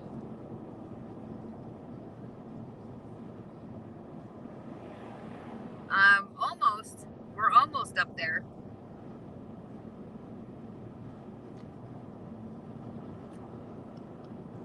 We're only about towing a 40-foot trailer. Yeah, and when it's windy, the wind's blowing. Oh, I can imagine.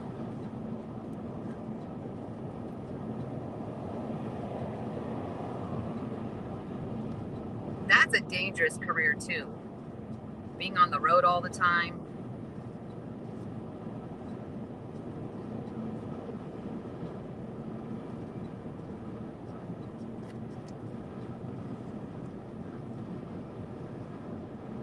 I think I think like doing like over the road traveling would be fun. So maybe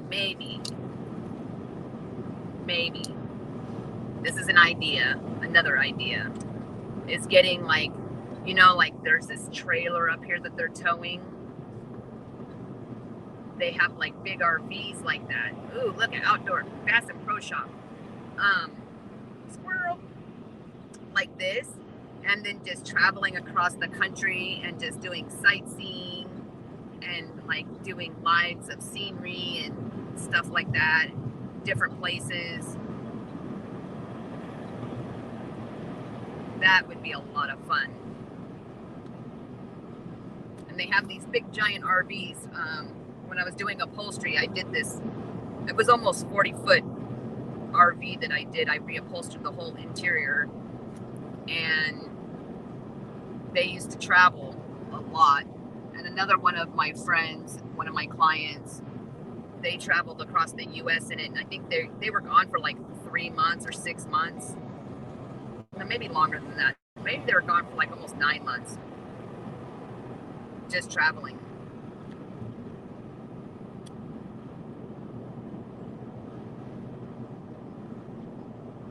They call them motor homes here.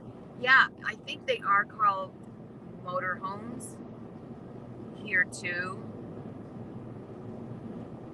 I guess it just depends on what area of the country you're in. I think a RV is an RV a motorhome too, or is RV like a travel trailer? I don't know.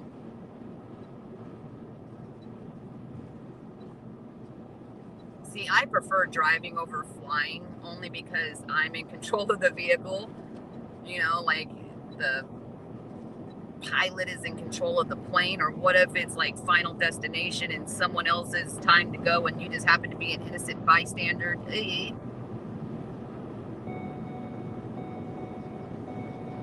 When I flew to Europe, that was probably one of the hardest flights ever for me. It was like 16 hours, and I'm a smoker, I admit it.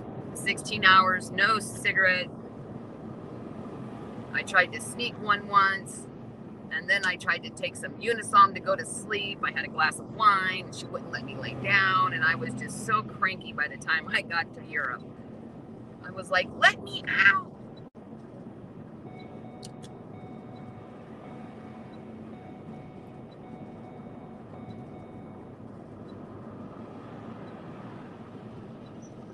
I like driving. Oh, see, like this. This is what I want to do. See, like that. So what is that called over there? Like this thing. See, like you have your little car for traveling, and then you have your like motorhome. Motorhome.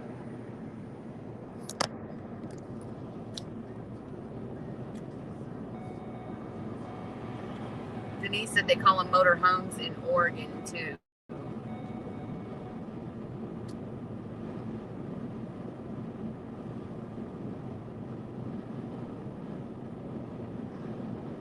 Get some good noise canceling headphones, eye mask, and bring a pillow.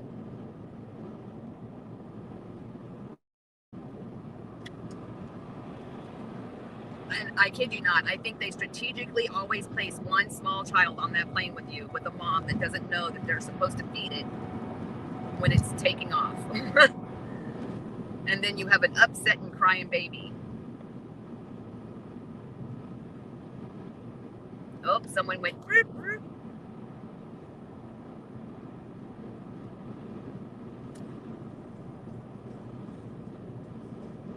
I'm funny. Why am I funny?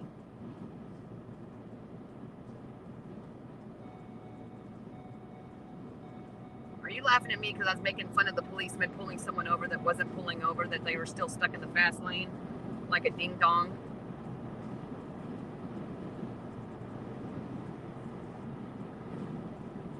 Oh, yeah, been there, screaming in your ear the whole flight, turning red. I had once.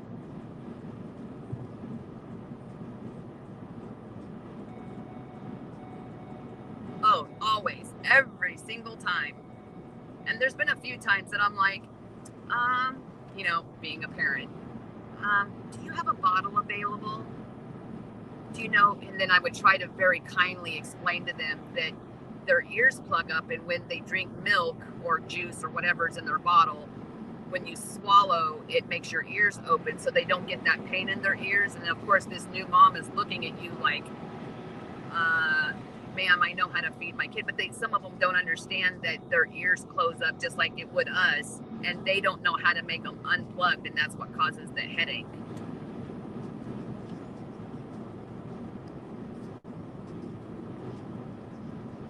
Bacon. Okay, we're gonna have to pull over for a piddle break, because once we get up in the mountains, I don't know.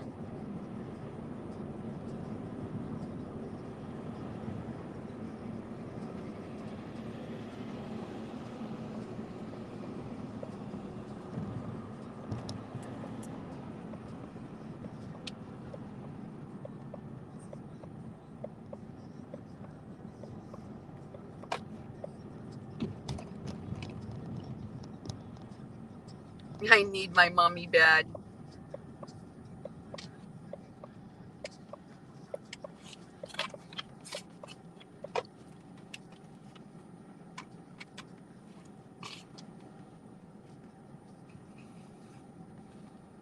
Oh, goodness. No, where's the park? No loitering. I don't want to loiter. I just want to go potty. Okay.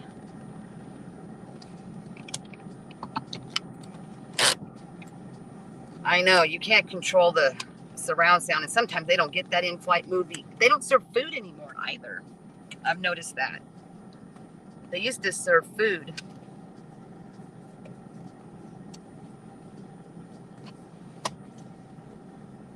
Okay, y'all.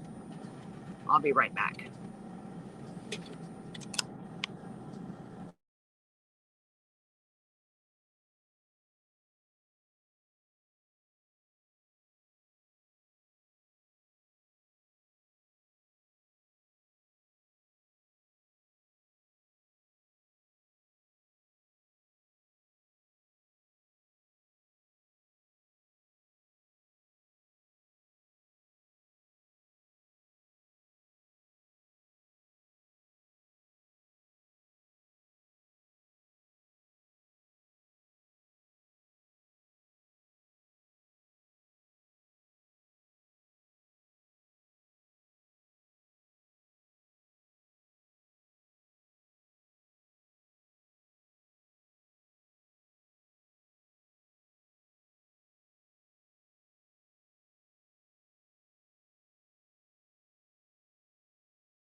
Okay, I am back.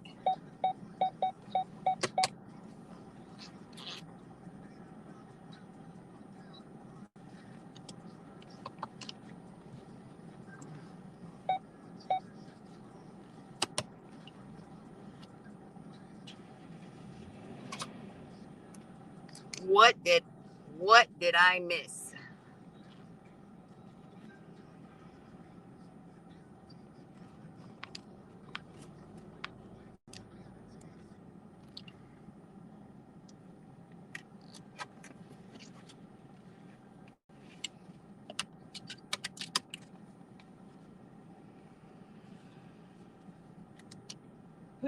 Who's just observing? Aren't we all just observing the world? Just observing the world as we know it.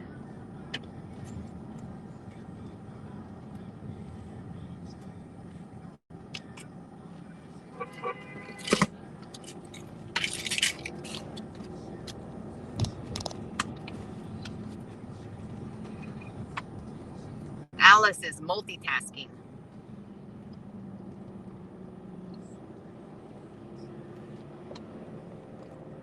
Okay, this is where the fun begins. Woo woo! Hey, get off my seat, little turd.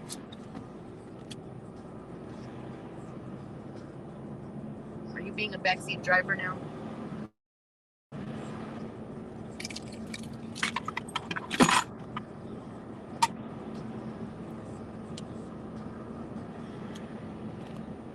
End live.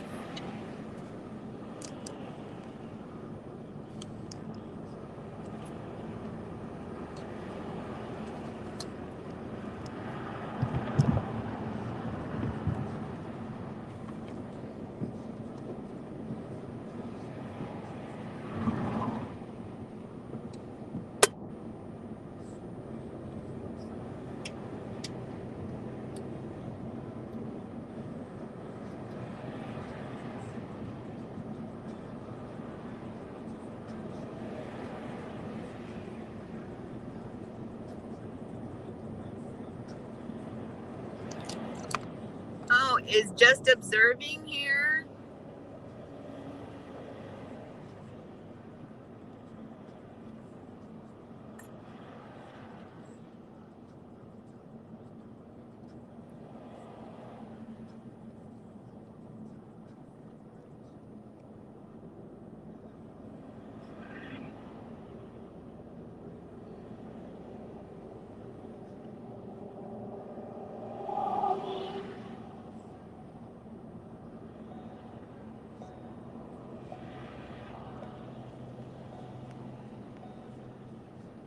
Look at, we're behind a student driver. Oh, they changed lanes.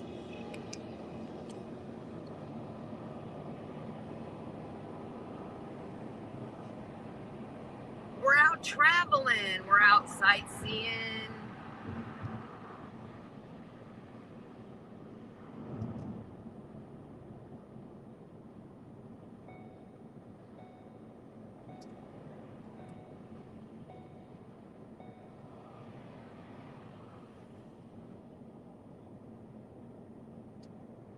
Sea Org is here.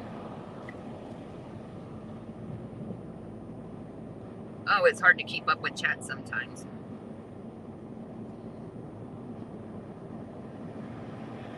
Shotgun.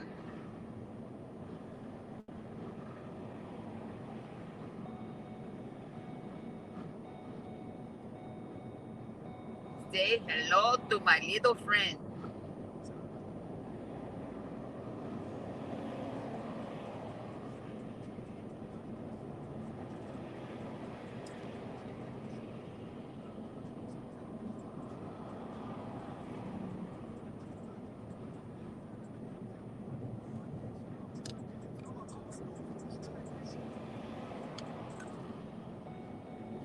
I need to get from behind this big yellow truck.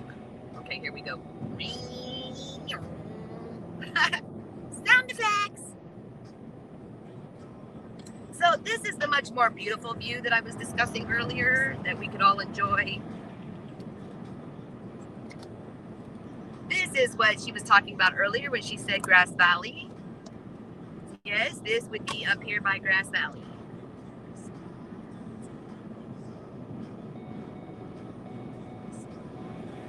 They're speaking in Australian.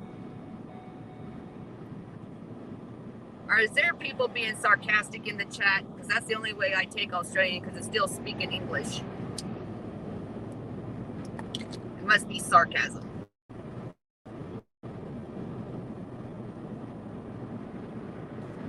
Well, I must be doing pretty good because Billy's not car sick yet.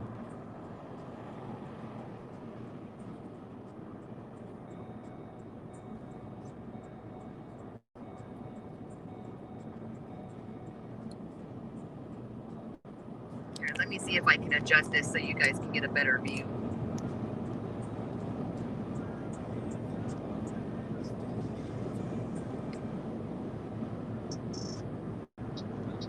Hopefully I'll have phone service all the way through here.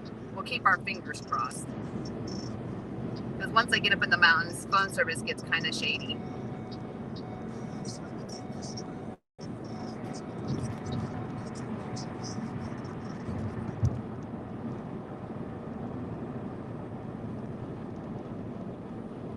You would make a good backseat truck driver.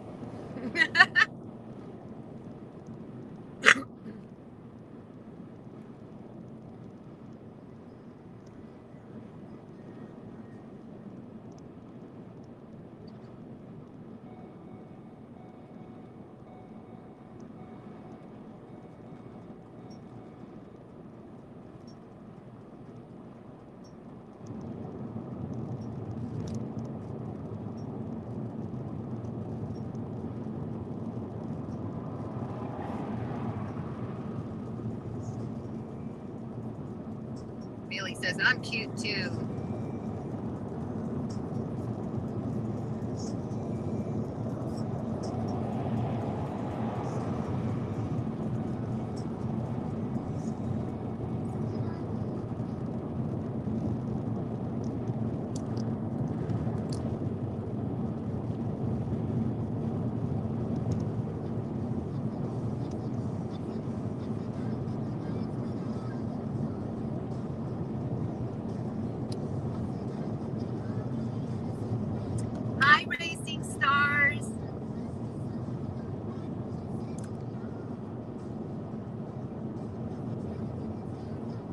it just me? I miss he's coming in. Just be patient with me if I miss something that you've said in chat, because I still have to focus on driving.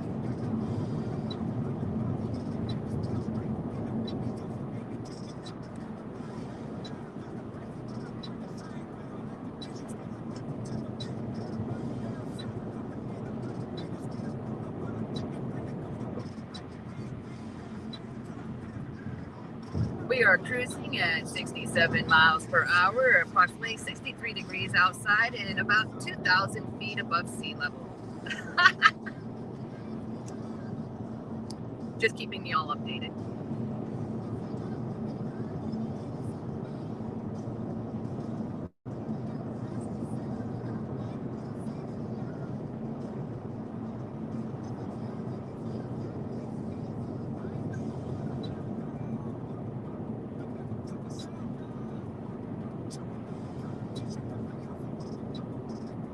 Is American homie, American honey?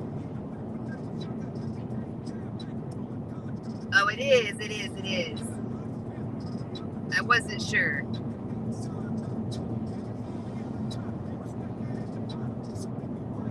Oh, see, much prettier scenery. Here, let's see. This one sits up a little higher, so here, maybe I'll try using that one.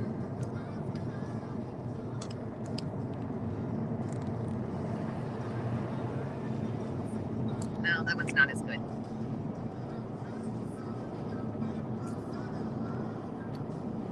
Look at all the greenery.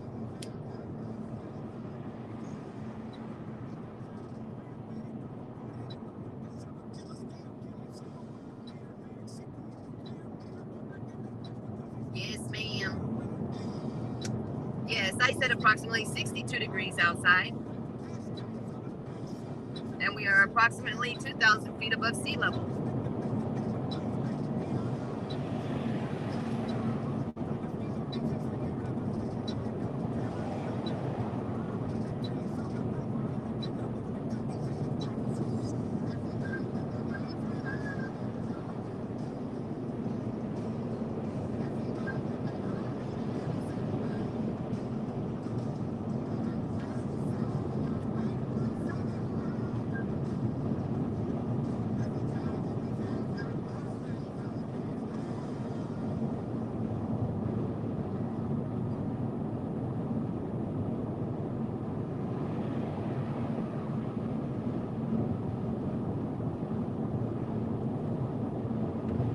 Yes, Alice, I got your message. I responded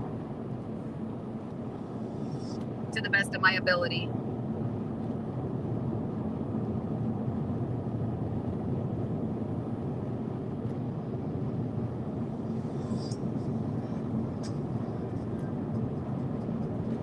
"29 degrees. Woo woo."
Alice, was that you that called me?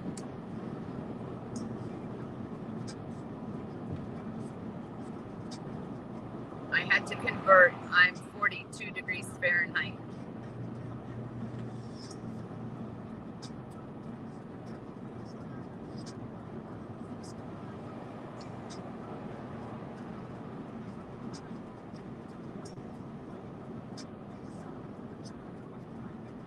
Just me.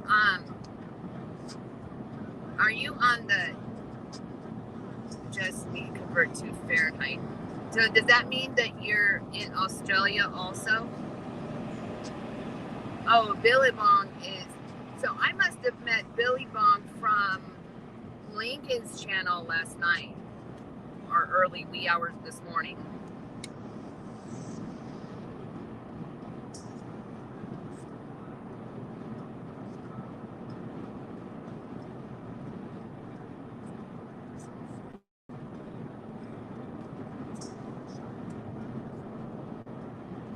Yeah, I figured as much. Because I hadn't recognized that name yet. And it's the only other place I've been. Yes. Cheers to Lincoln Kane. Love Lincoln Kane. Oh, so you watched my reading last night, Billy?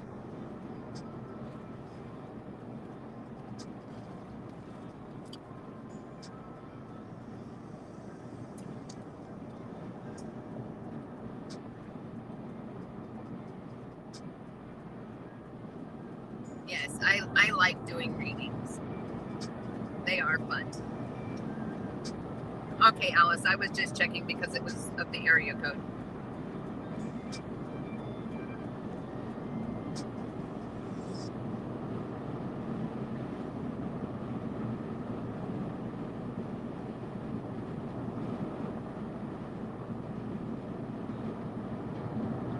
Okay, love.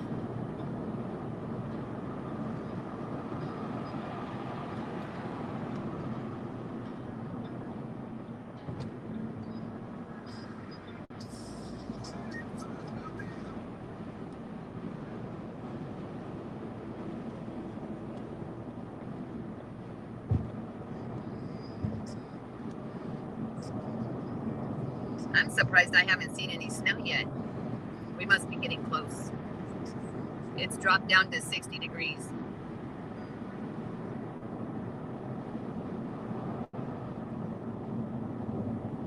Racing Star says, I'm in Idaho.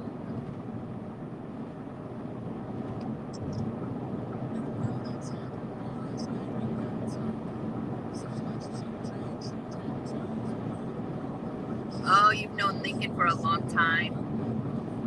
He seems very nice.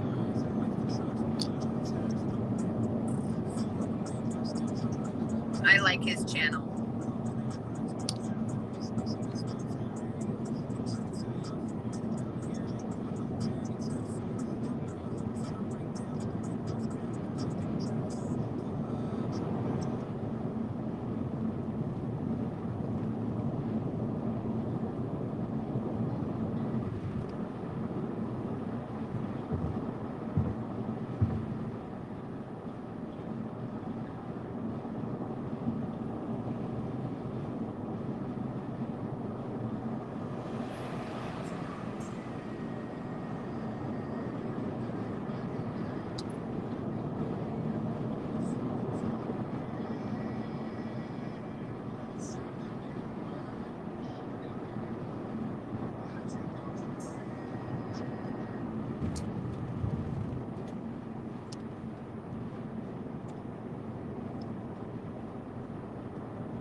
Isn't it still summer over there, Lady Luck?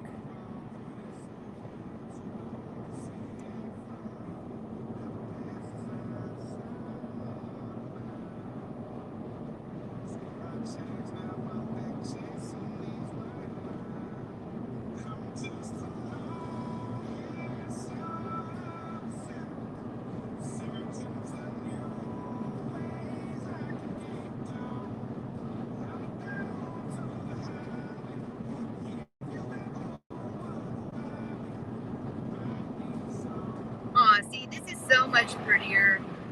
I waited that whole time just to see this. It's so peaceful.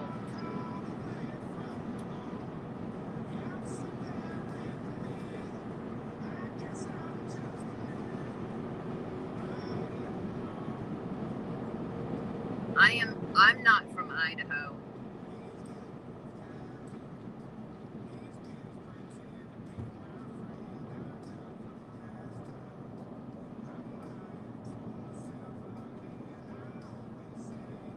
Does it switch in March to fall?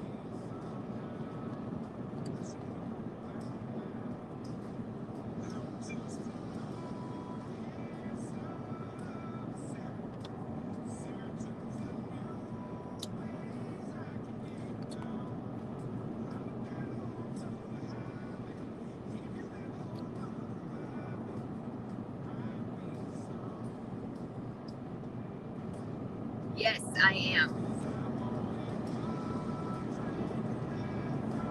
So if you guys can send me a message just as a reminder.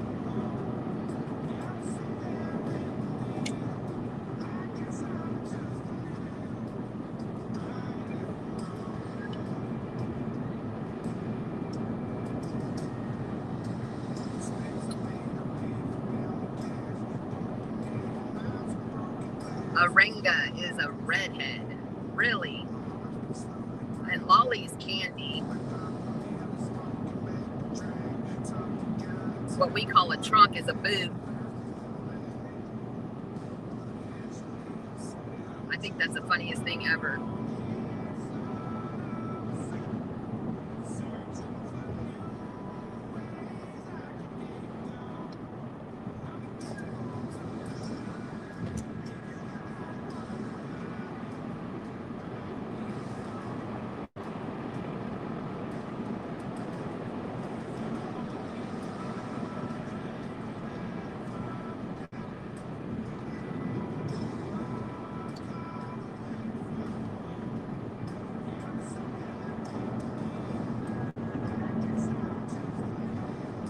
A Yabu, a Tool, a Wannabe, American Aussie.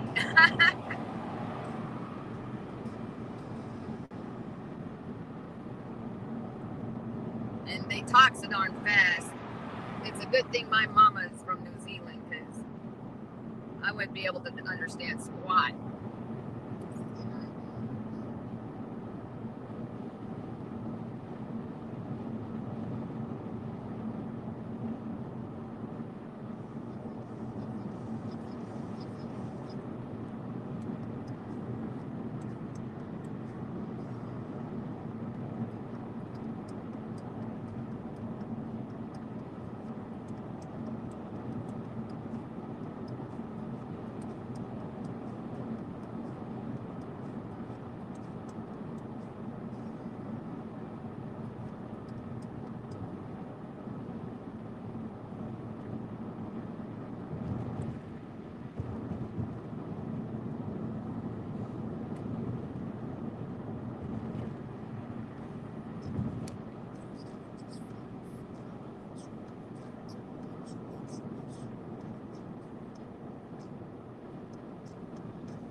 So we're coming up on the Sierras.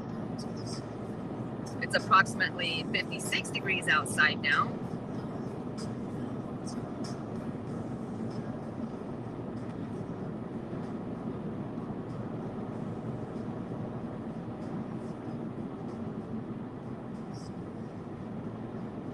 No getting car sick, Billy.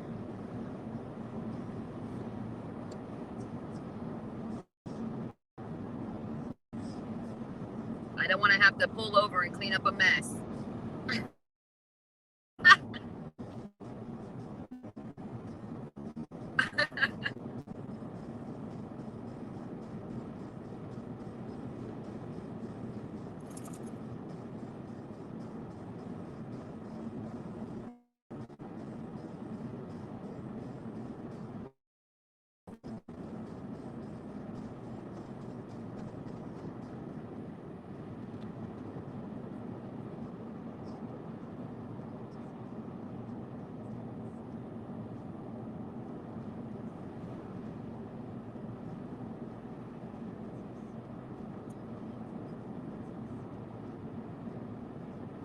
I know, right? I love listening to Aussies talk. My little Kiwi friends too.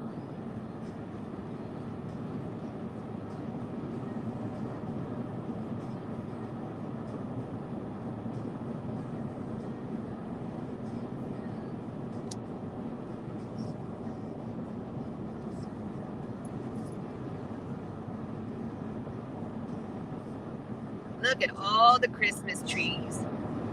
So pretty.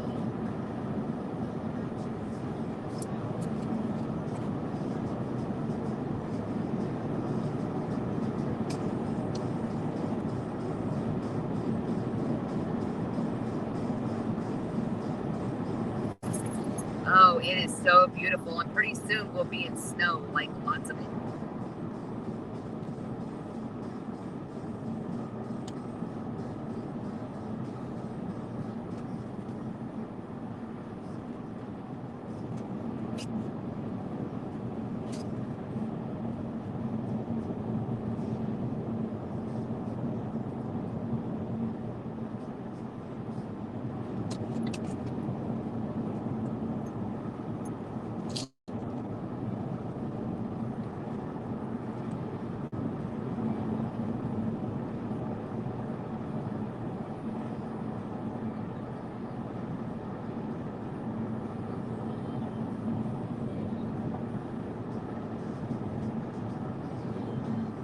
The vegetation is so different there.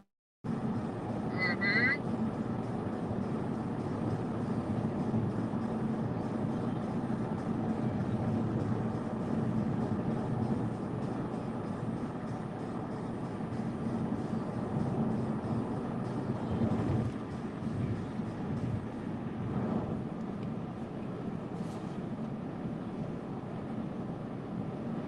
Look at the pretty trees.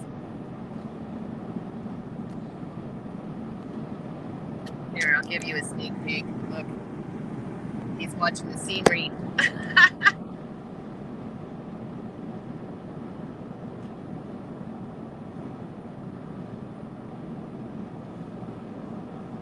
We are now at elevation 3,000 feet and climbing.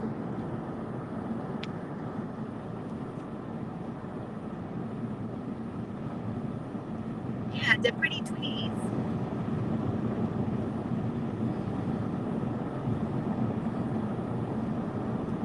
When we get to about 4,000 or 5,000 feet is when we'll start seeing snow.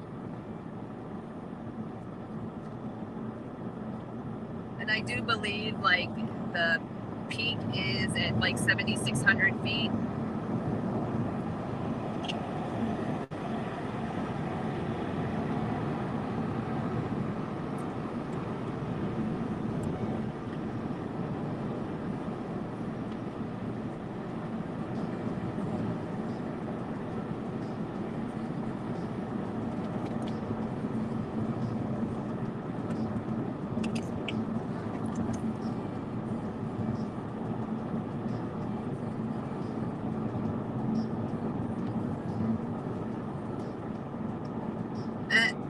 Billy says, my ears are about to pop. Yeah, no kidding.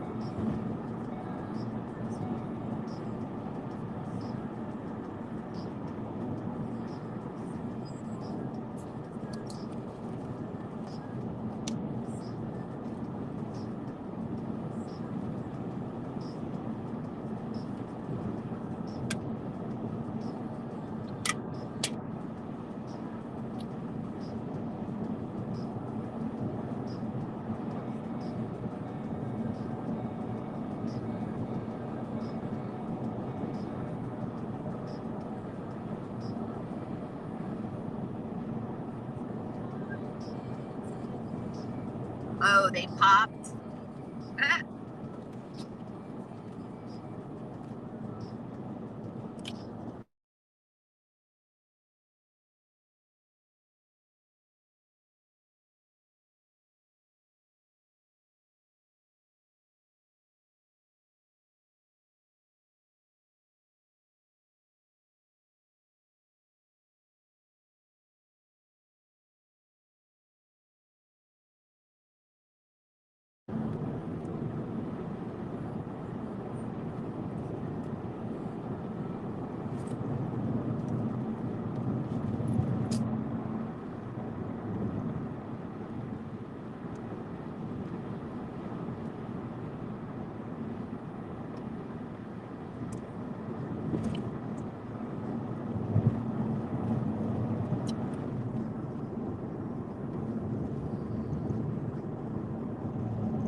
Yes, probably because of the mountain range. Oh, there's one of those car rides. I think that's what Lady Luck called them. Car parks.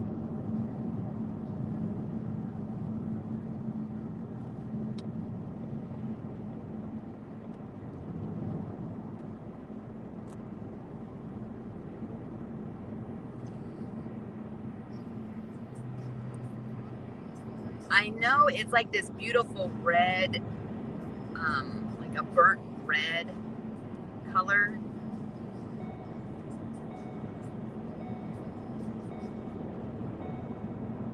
Car parks. Yeah. See, I remembered.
My ears pop a lot.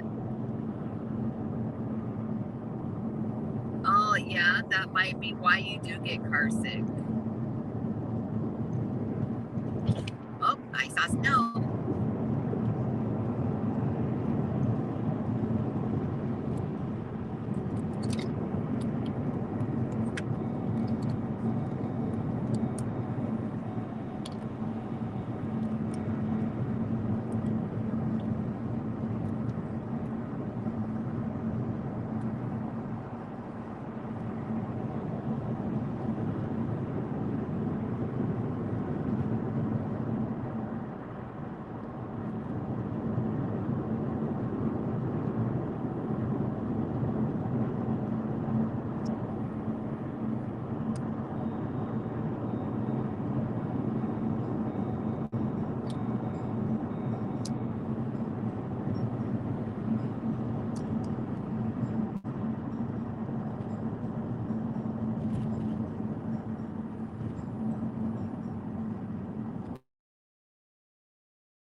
Okay, can you guys still hear me?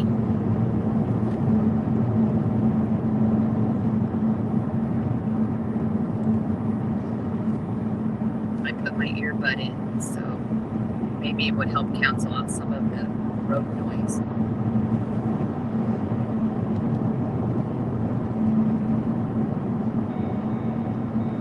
Okay, awesome.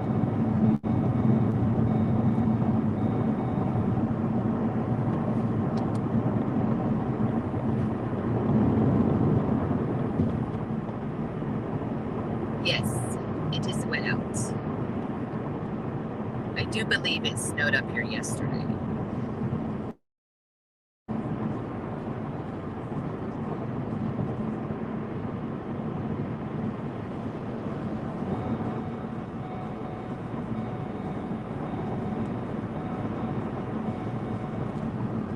I'm trying to nonchalantly scoot past this chunk.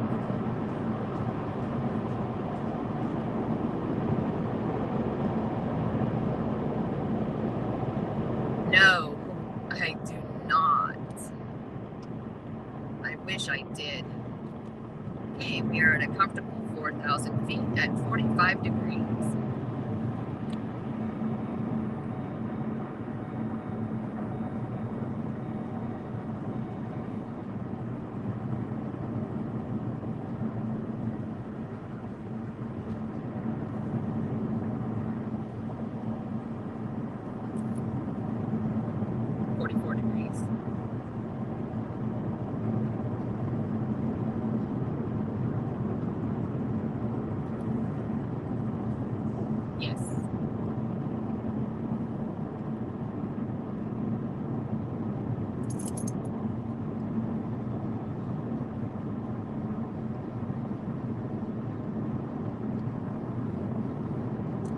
43 degrees.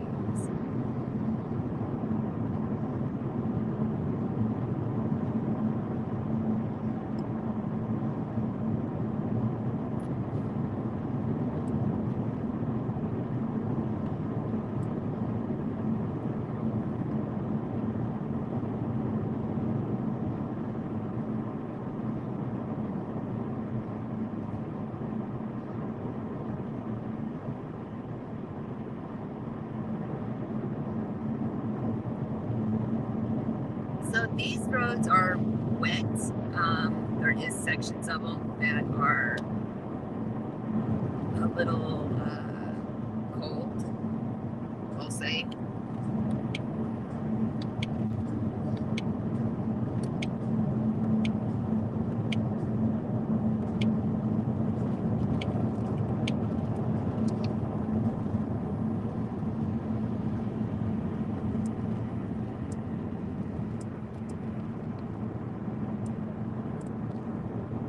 Although I don't have an all-wheel drive or a four-wheel drive, I did put it on rain and snow.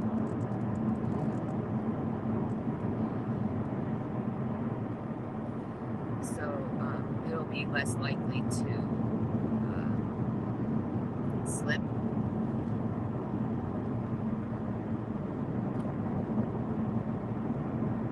Yeah, I scooted over to a lane that was less wet just because it's down to 43.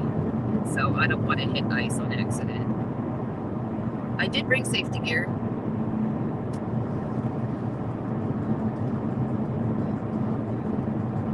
Yes, yes.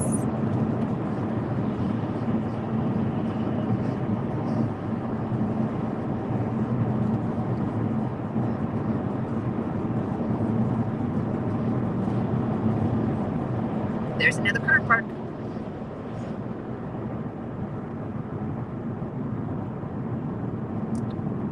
We should be almost at 4,000 feet.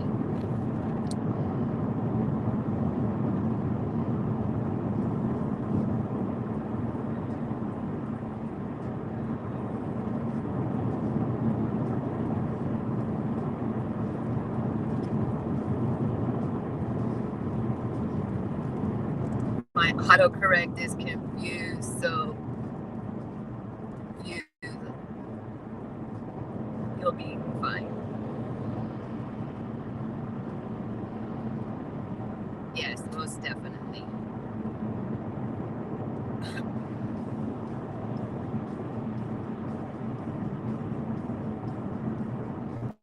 For lady luck out there, I'm doing 104 kilometers.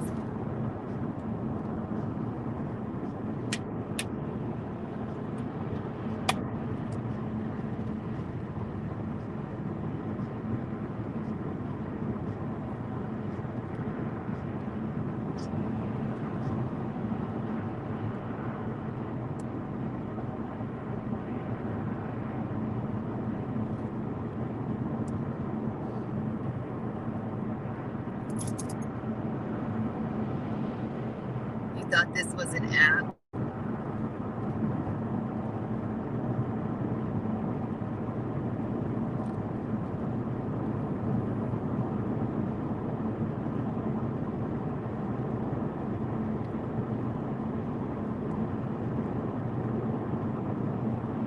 Wet stuff. Dry stuff.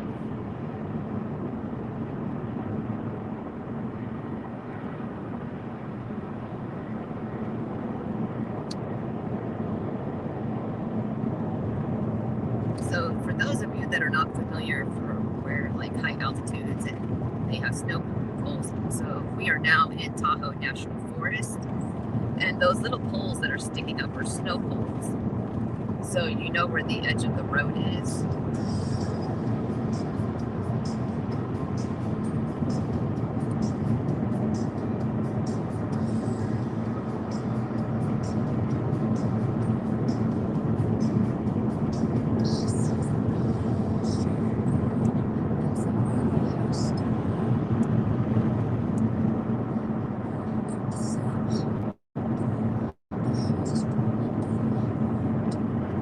I must have missed something in that part of it.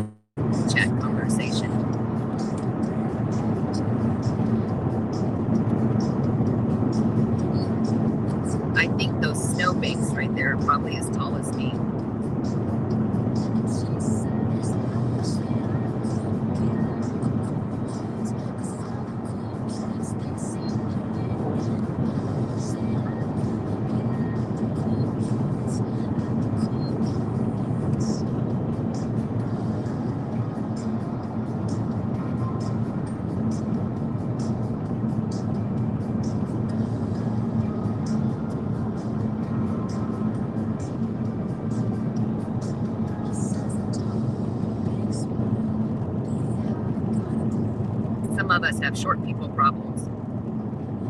I'm definitely a short.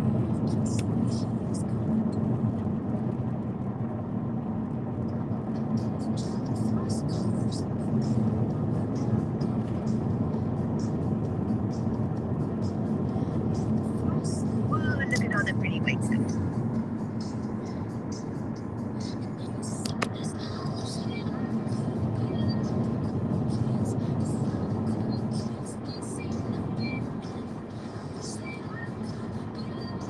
Oh, there. Look at the pretty mountains.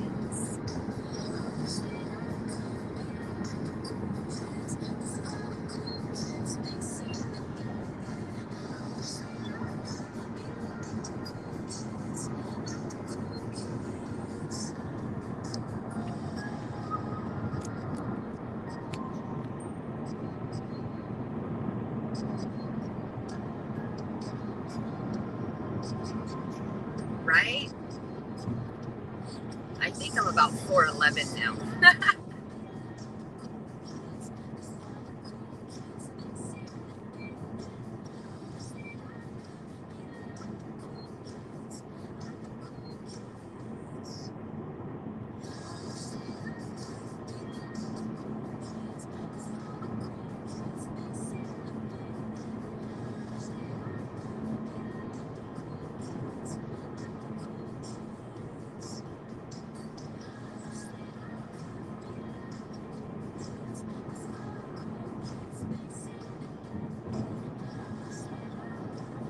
I like being short because we can wear heels and then feel tall.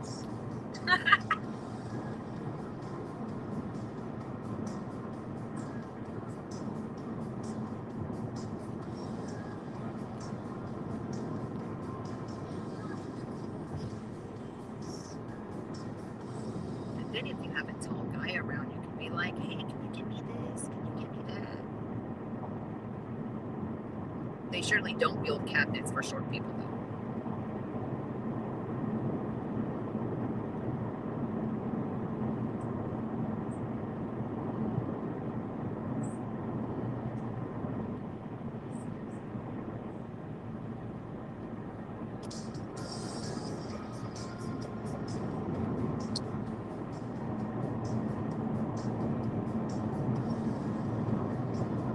That's funny.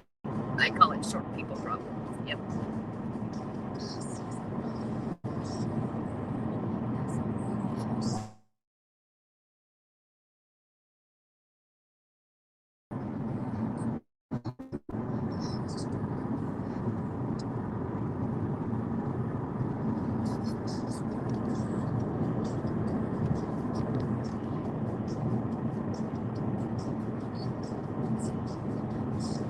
Darn, I think I missed reading the last elevation markers.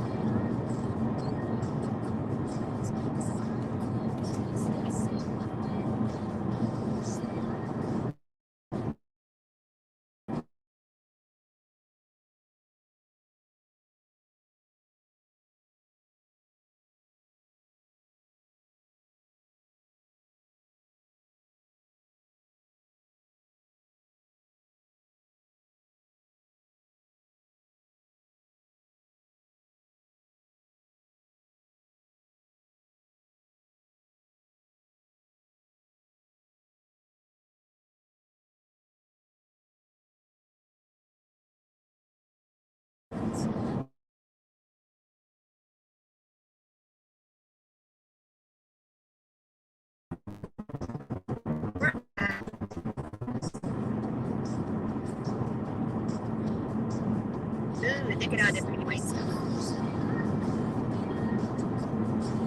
I bet you Salty's not saying that right now. He's probably so sick of seeing snow.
Yes, the connection is spotty through here.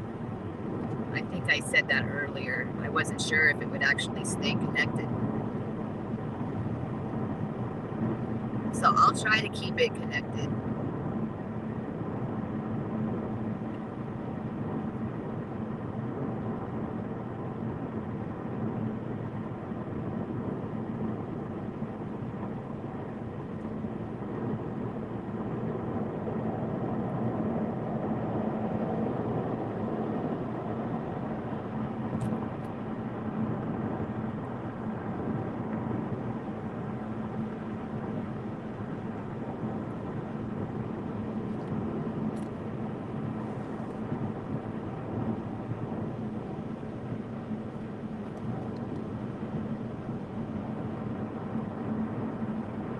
It's actually not too bad. I don't know if you guys can still hear me.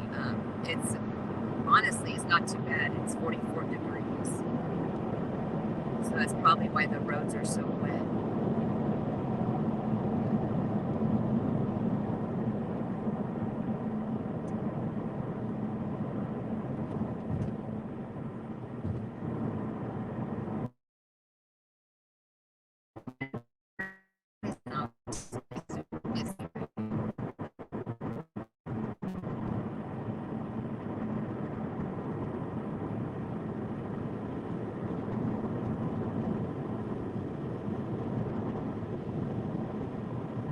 Racing Stars, it's probably not you, hon. It's probably me because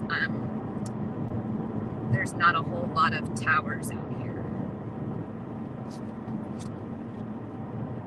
But it is kind of cool that the cellular towers that are out here, they look like Christmas trees, like that, like little Christmas trees.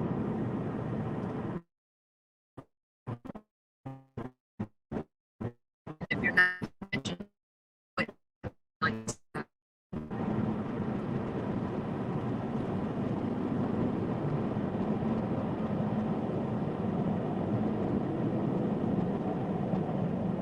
Thank you, Lady Luck. Yes, I am.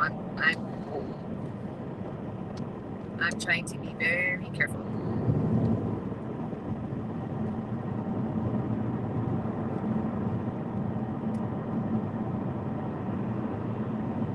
Or I'm gonna be with Billy Bongwater getting car sick.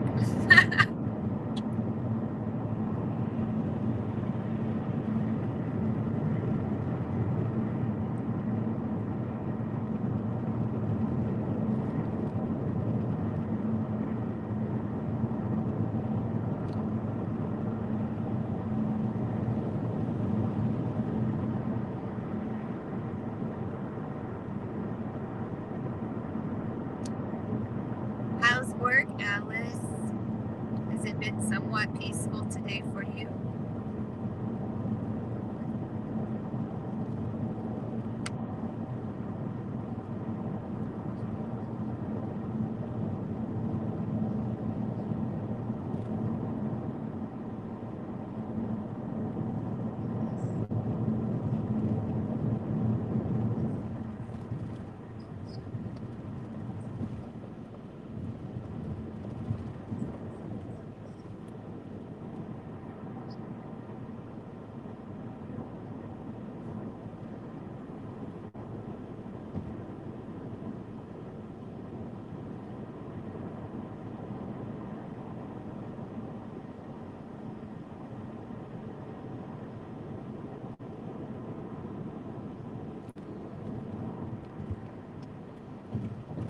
Alice, isn't Salty going live tonight?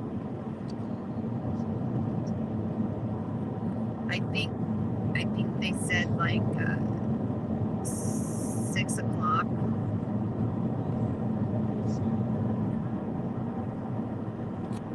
Oh, crazy! It's 444. Ah.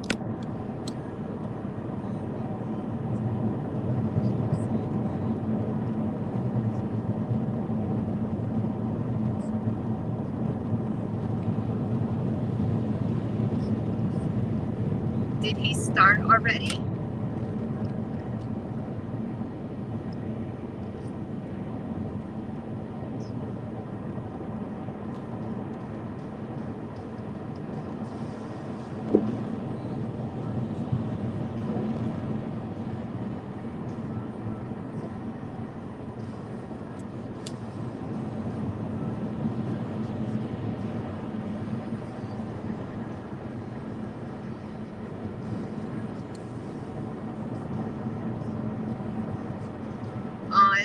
American Honey go went bye-bye.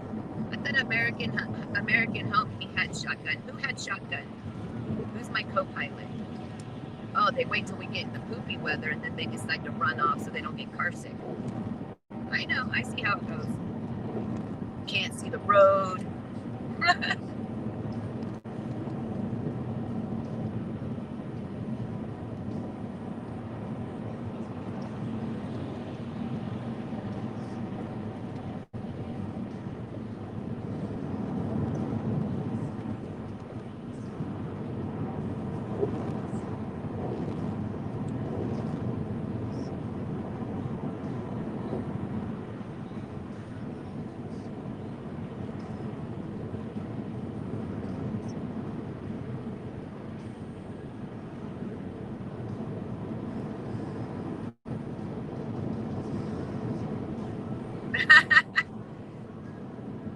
I thought American Homie had shotgun.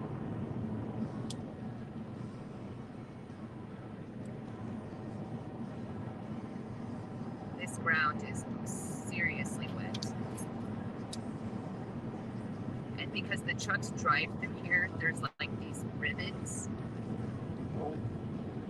So those little rivets fill in with water.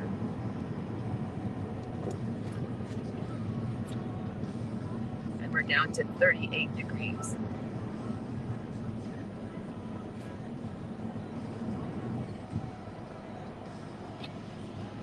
There's another car park. It's been busy today, Alice.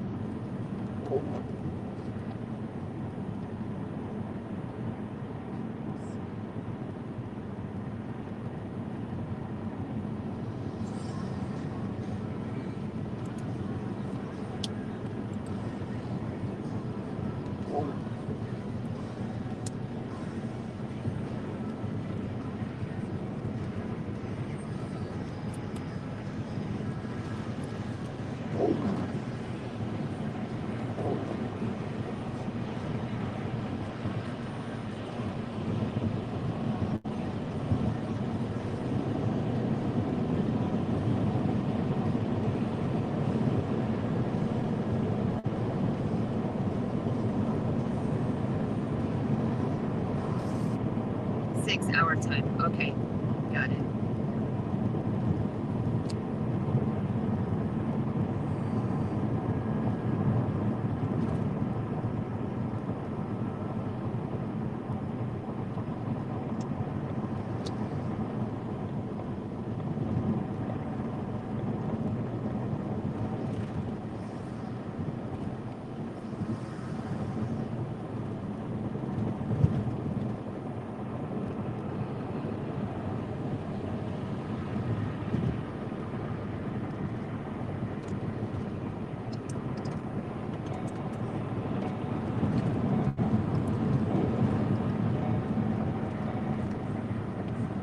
Kayanana's here. Hi, Kayanana.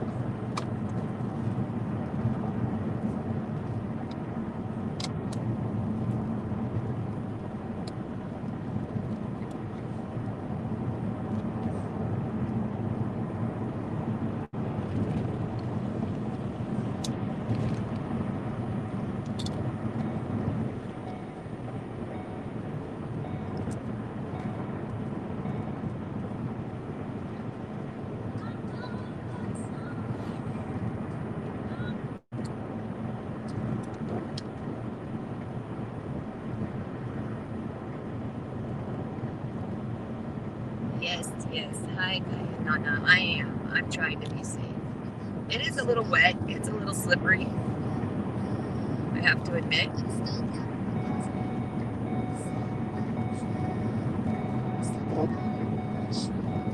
I'm not quite white knuckling it yet, but yeah.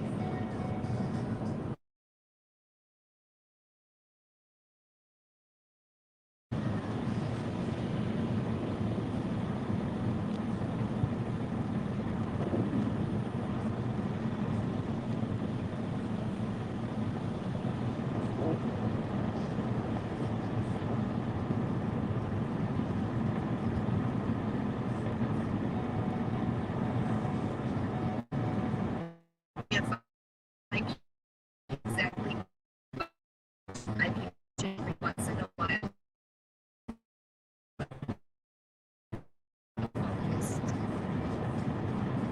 But I do want you all to enjoy the beautiful scenery.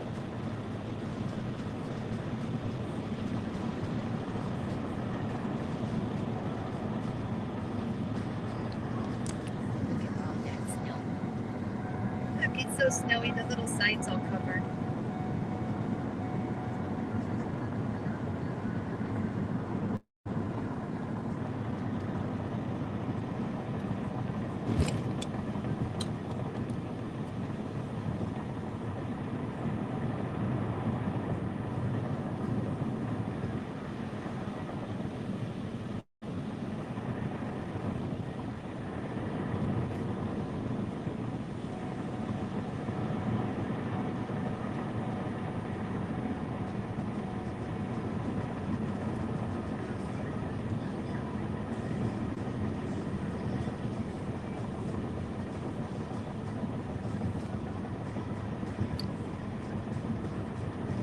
It's like you're driving through these ice falls. That's what it feels like.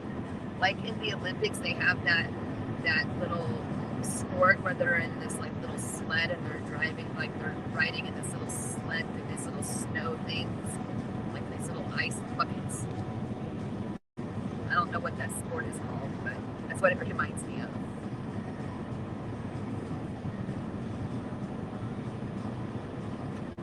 You can't even see the sign on that one. It's covered up. Do you want me to pull over and take you guys outside for a little tour? Oh wait, that one's closed. I'll have to wait because that rest area is closed. They probably plowed it in.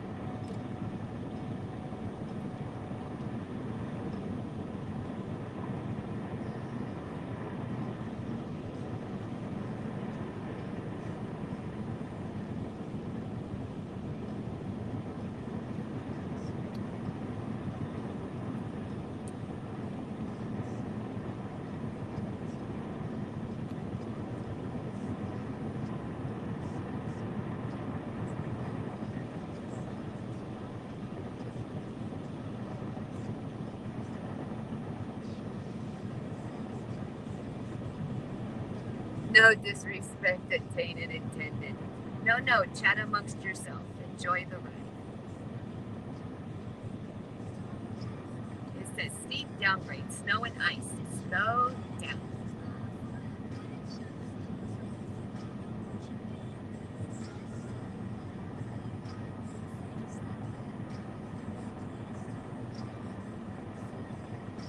Approximately 1 hour, 55 miles. But I'm only doing like 55. And depending on how much colder it gets, that'll probably be slowing down because it's dropping down to 35, which is almost freezing. So as long as the roads stay wet, I'll be okay.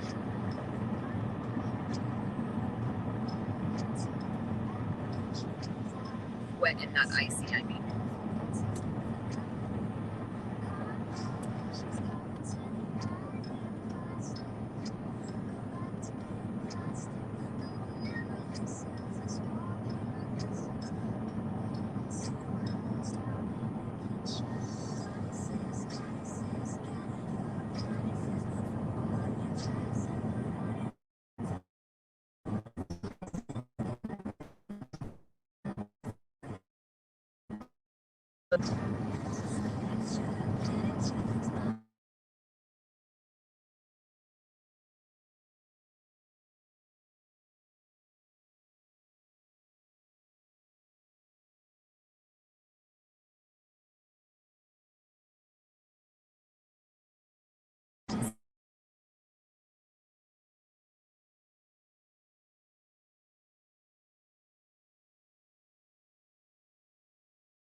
Hi, Star.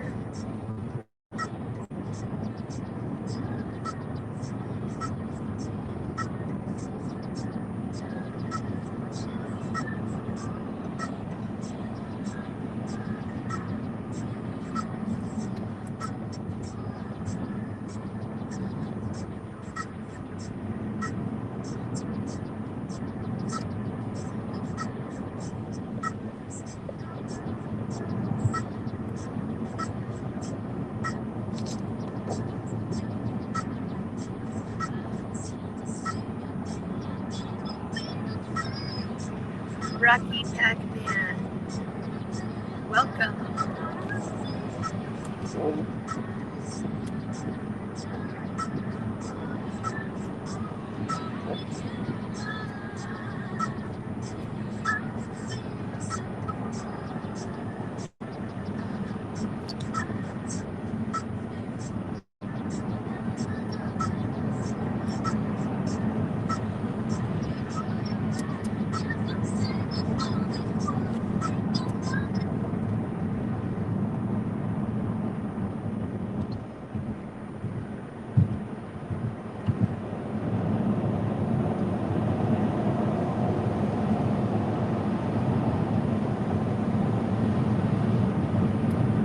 You love the mountains, so do I.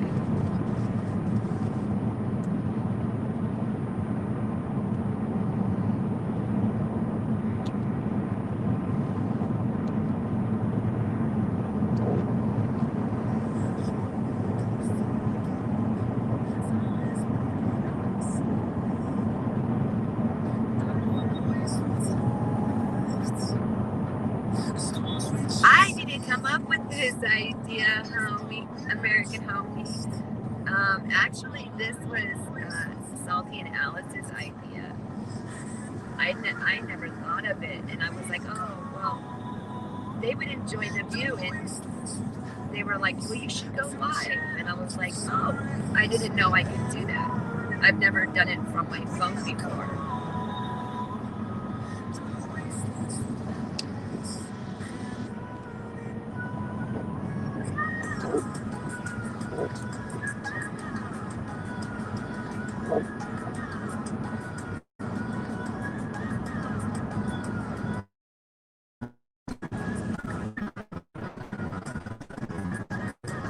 Oh, it's flipping gorgeous.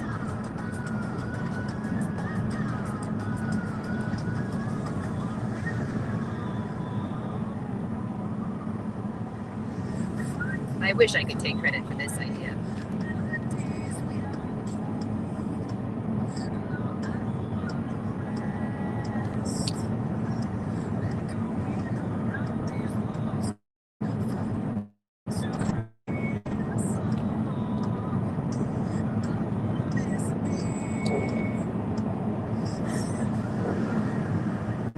Sorry about the wind fires. I know they're annoying, but that water is being kicked up, and so then it's hard for me to see.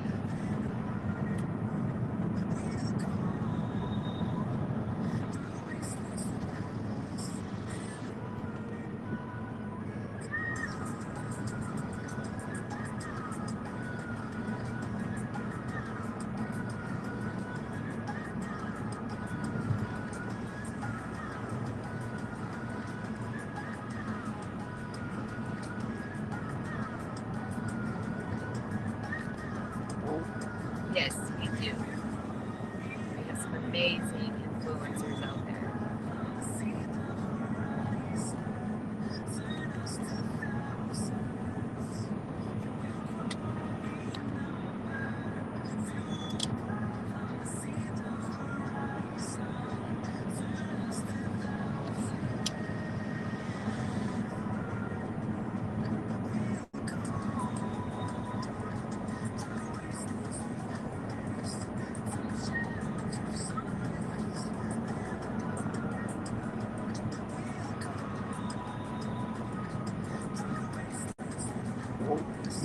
Look at the sunset.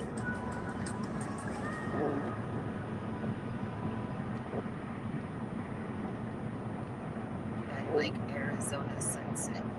It's like all pinky and blue and purple.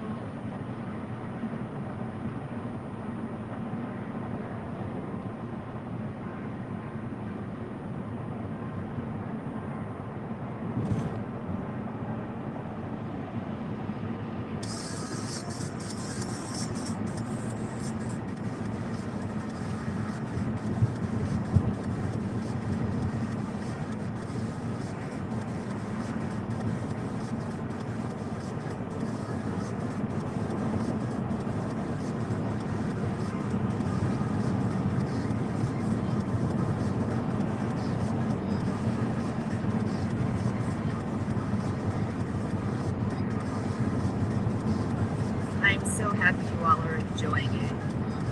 I enjoy it dearly. This is like my favorite time of the year to come through here. I am not a fan of the cold, so let me clarify that.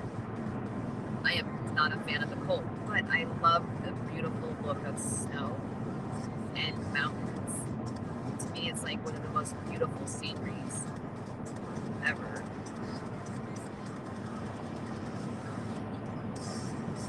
And Tahoe is one of the most beautiful places in the world.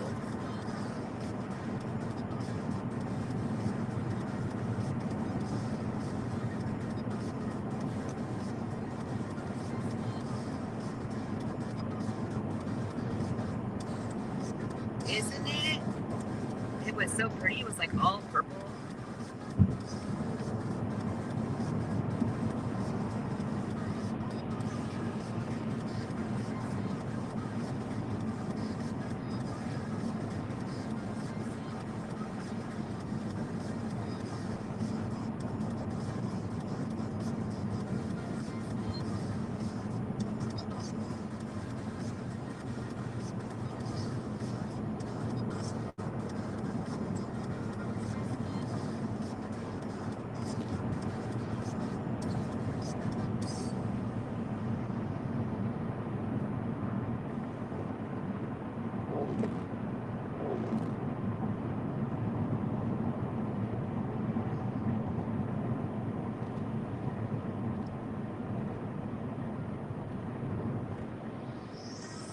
Road tripping.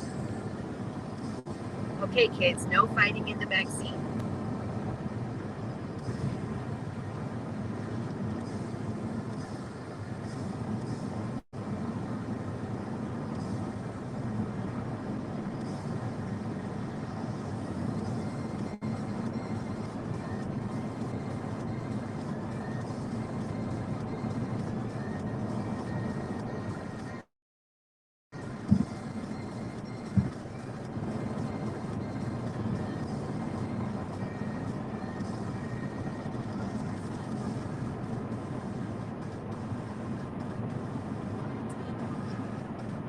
All this water, cold. Goodness gracious.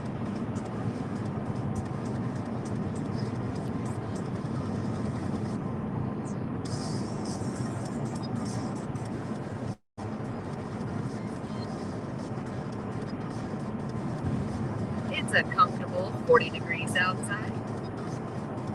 Beautiful snowy scenery. We're approximately 5,000 feet, maybe 5,500. I could be lying. It could be 6,000 feet.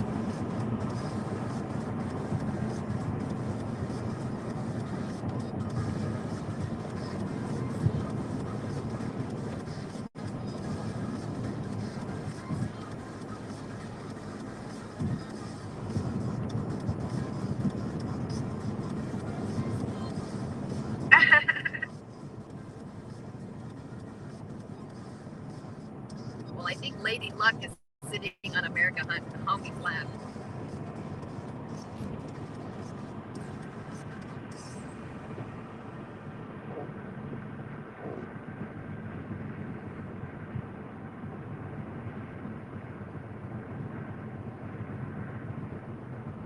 Aw, I love this. Some of my favorite humans.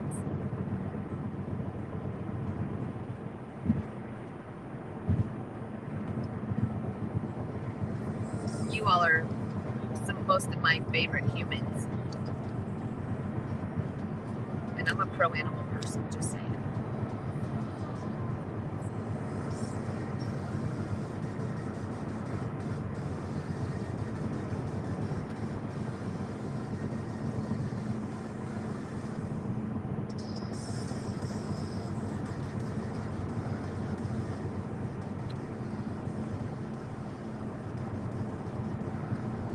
Yes, it does. I'm working on them watch hours diligently.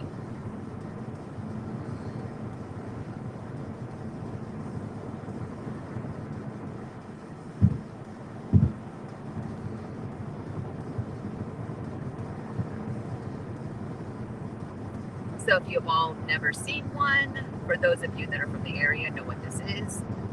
That is our agricultural stop. It prevents people from bringing, oh, look, it's so windy out there. It's all like white and foggy. It's like blowing snow. So that's our agricultural stop. That's where, you know, they check to see if you're bringing in any fruits, vegetables, animals, things like that. Here it's one of those restricted states. Oh, the little snow plow's out.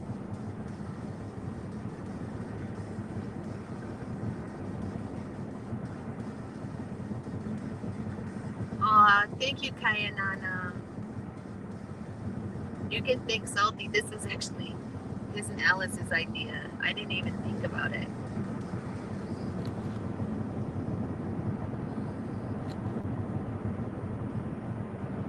Actually, I've never tried streaming from my phone before, so this makes for very interesting. This means I can take you guys anywhere, which is awesome.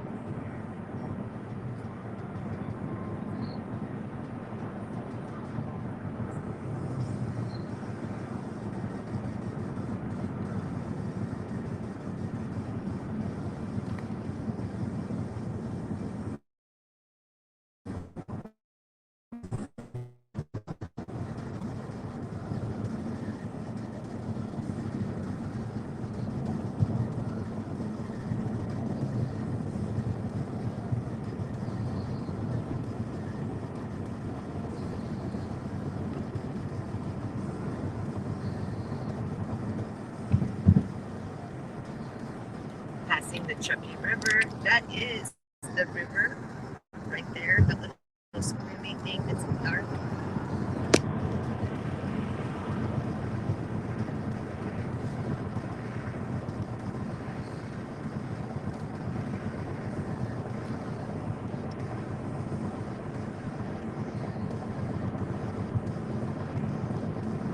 Oh, I love you all too.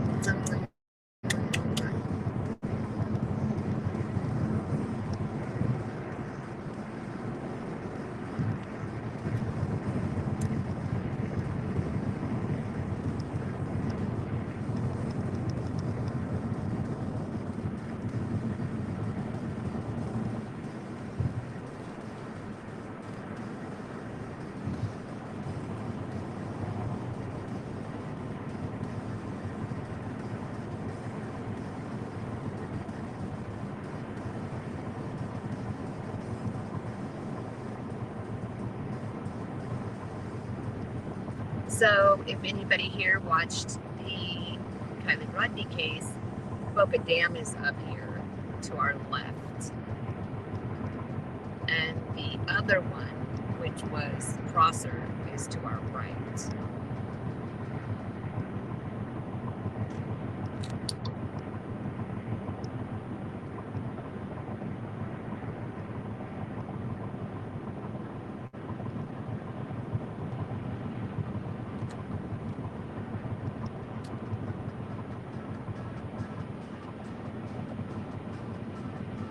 Okay, just me.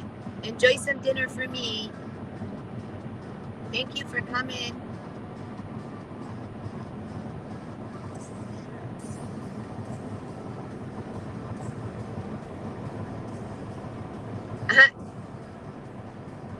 Okay, kids. I'll make you both sit there and hold hands. There'll be no bickering in the back seat.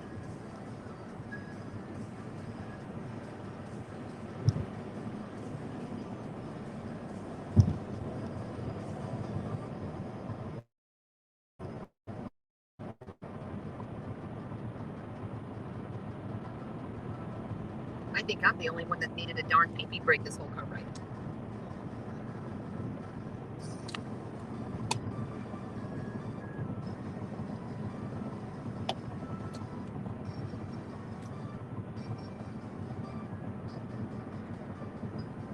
Your puppy dogs are getting a bath again. What are they doing out rolling around in the mud?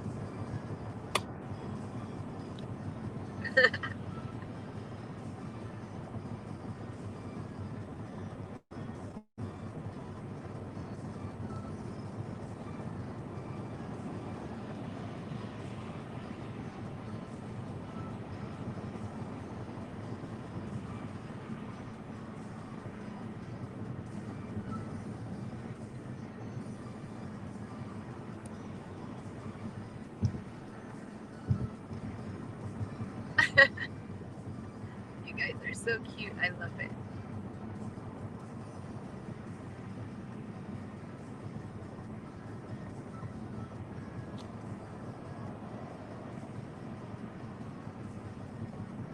Ooh. Did they get a hold of a skunky? Do they have skunks out there? I wonder if skunks are indigenous to Australia.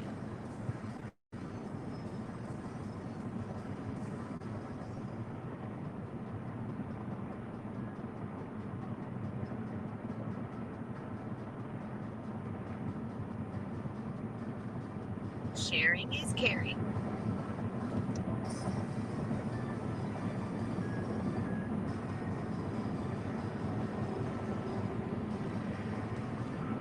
Oh, look at that. Oh, so pretty.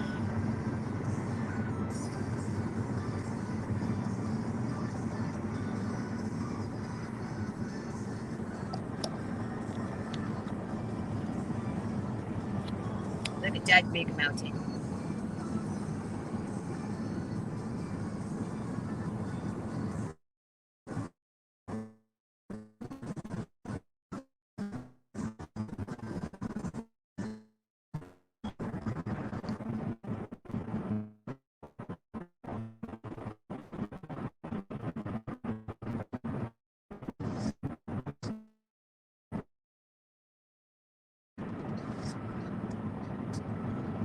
I think the peaks on those are about 10,000.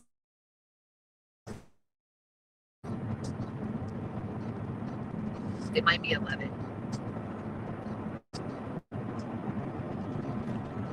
There's a little tiny house down there.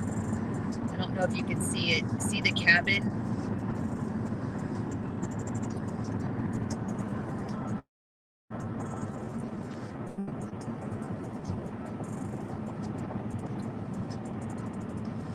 I am super shocked that I have had service 99% of this ride.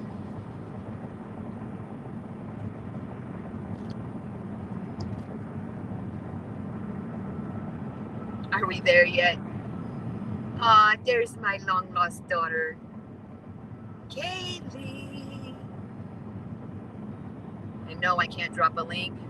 I don't know how to even do that on a phone, or I would. It's so quiet in my head right now.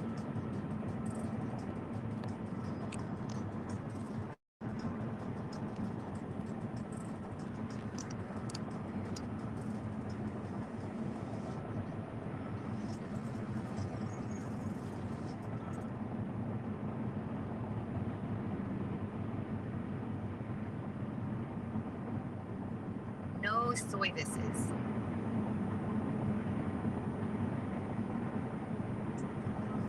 Ooh, maybe I can find a witchy store that's open. Ooh, that could be fun. We'll go witchy store shopping. See, if it was bingo and ball gags night, I could find a toy store. Ha! Just kidding. Just kidding.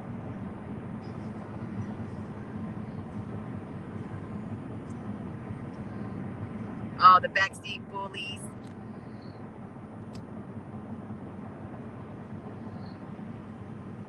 We have our spoiled road companion here, snoozing.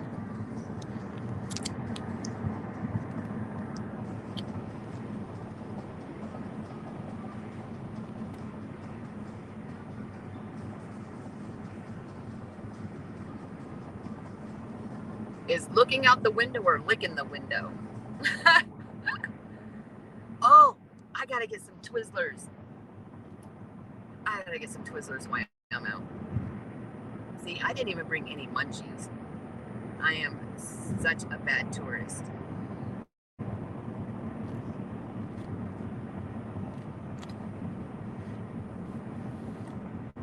And I forgot snow boots. Just saying. The last time I did this time of year, I got stuck in a blizzard. And I didn't have snow boots on. I had heels and a pair of Ugg slip-ons. And a mink coat. And I had to put chains on my car in a blizzard, and I looked like a drowned rat. And my little footsies were so cold, I didn't think them damn things were ever going to thaw out. Maybe my boots are in the trunk. Maybe I left them in the trunk just in case. For that purpose. So they may be, my little snow boots may be in the trunk. Or a boot, from what Lady Luck would call it, in the boot.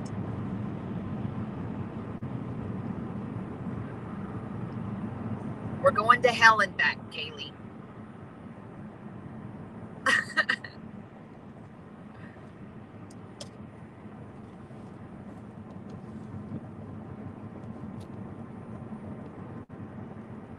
I would try to crack a joke and be like, we're headed to Montello in Utah. Just kidding. I'm not a stalker. But I was trying to discuss with you guys, what do you guys think about having like a meet and greet, like somewhere in the central U.S., and I can get a bingo hall and we can do like a live bingo meet and greet hangout type thing. I thought that would be cool. Like we could do that like once a year and whatnot, and get everybody together, including Salty and Fam. I think that would be a lot of fun. We would just have to be careful how we put it out there so we don't have any kind of weird stalkers trying to bust up our little granny bingo parties.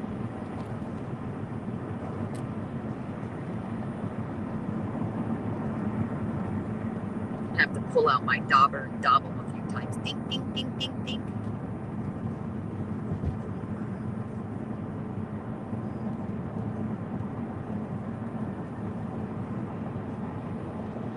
Oh, yes, I know so well.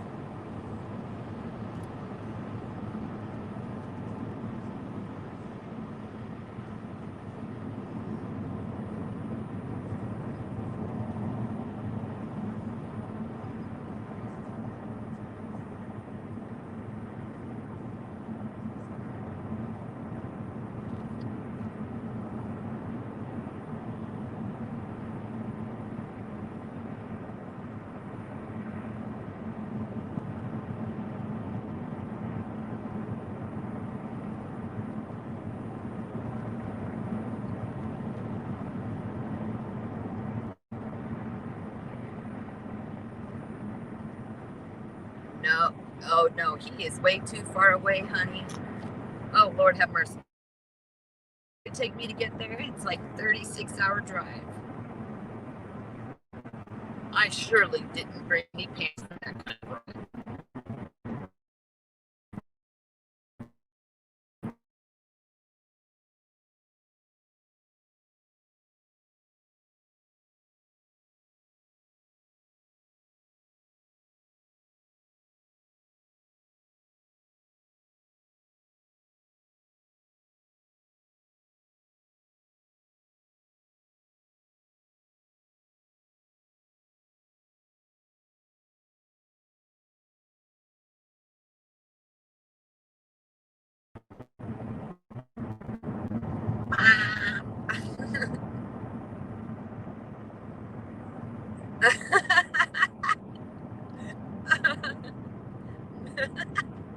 Wait, we can't get me to laughing. I have to focus.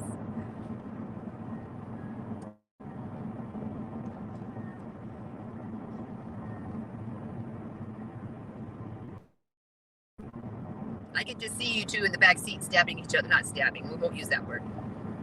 Dotting each other with little bingo daubers. Doink, doink, doink, doink, doink. And then I have to get you guys out of the car, take you inside someplace for a pee-pee break, and you have like these little spots like you have the measles. I need to grab my ad-lib books. That would be fun. We can do ad-libs. The mad ad-libs.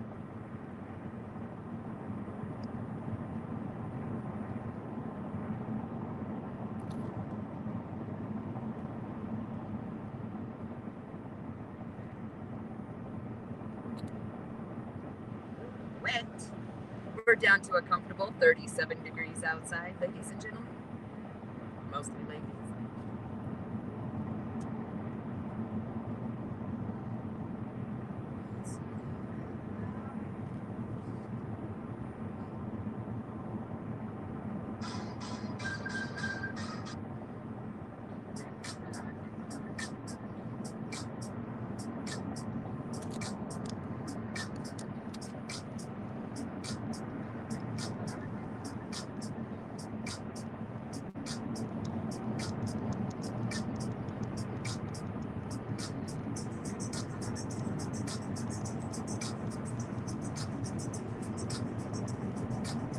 Kaya Nana says she gets the pink dauber.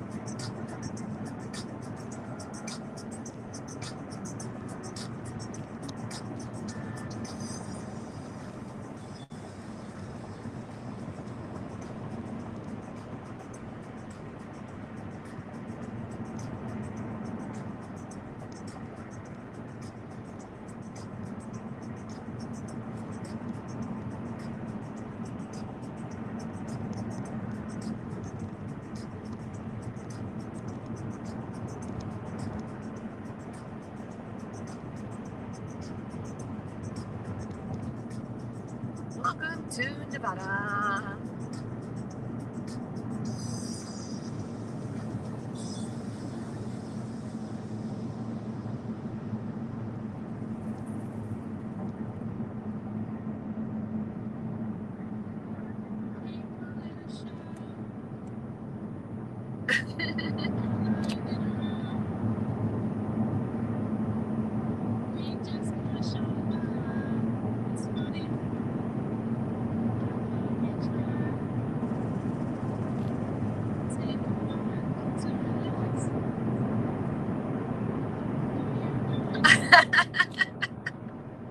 All I got was, stop, I'm trying to sleep, stop wiggling around.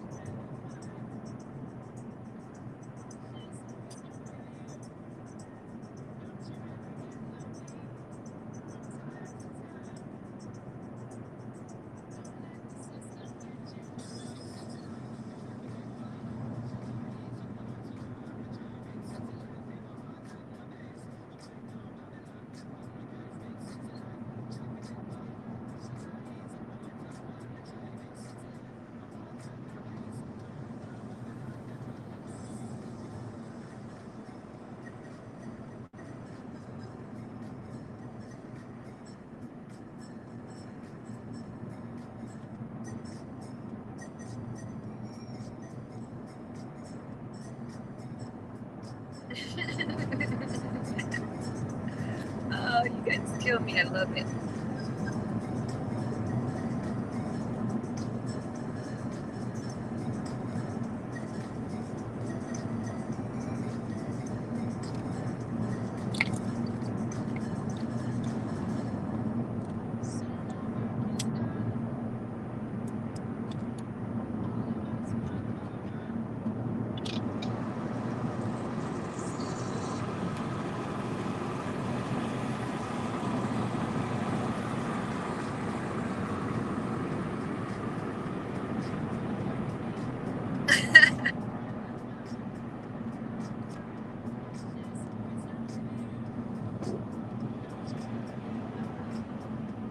Well, I can say at least Kaylee says she isn't hanging onto the oh shit handle yet.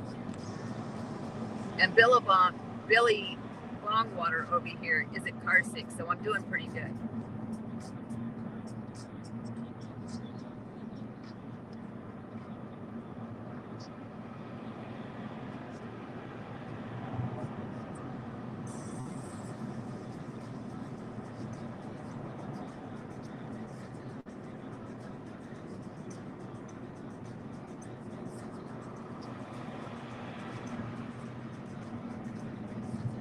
I know why I haven't seen those altitude signs.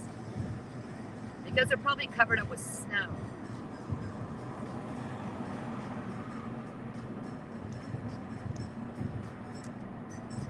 I know, me too, Billy. I gotta go fiddle squat. And I know as soon as I step out in that cold air, it's gonna be like, oh, forever hold your peace.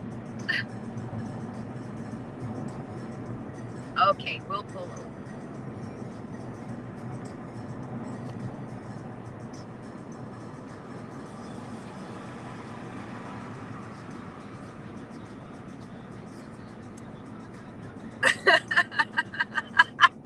Don't make me laugh. I gotta go wee wee. Oh, my bladder. Back teeth floating. Okay, that's not very ladylike. I'll try to behave myself.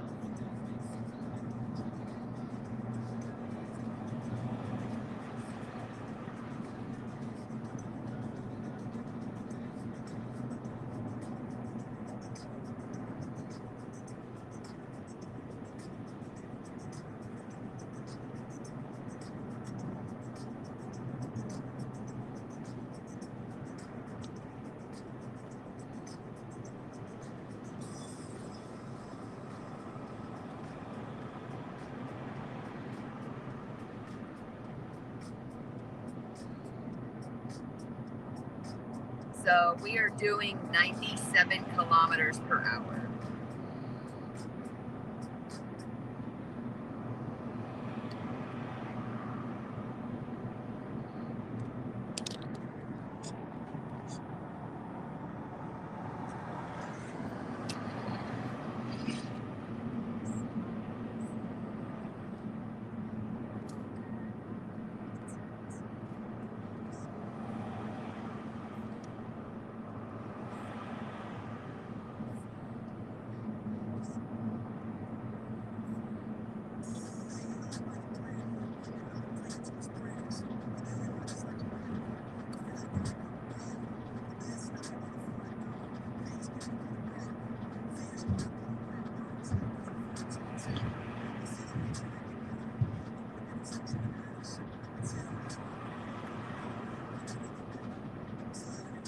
Welcome back, Denise.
The headlights are on.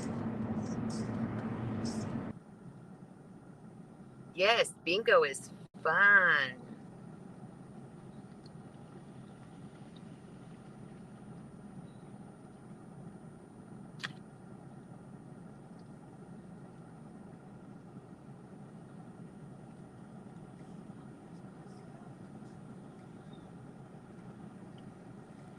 You're being a good baby dog. Yes, you are.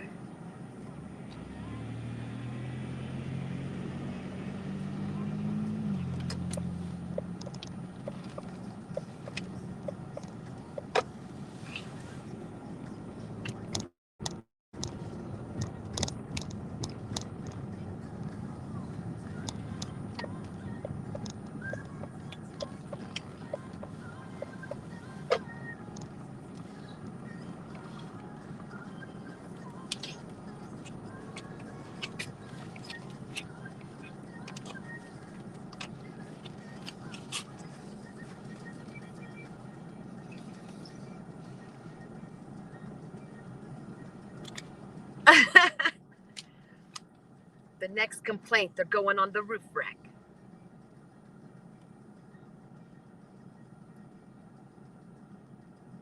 Okay, it's tinkle break time, kids.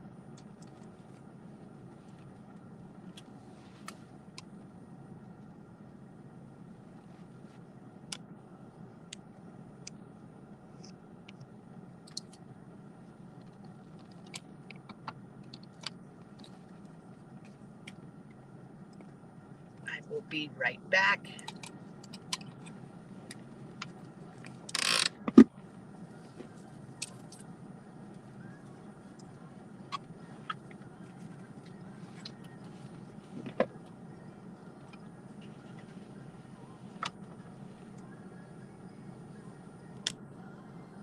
Yes, snacks.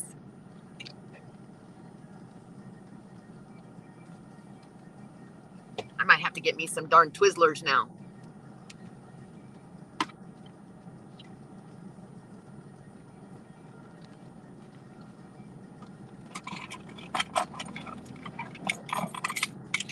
I'm going to mute it just in case puppy dog gets sad and starts crying.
Welcome back.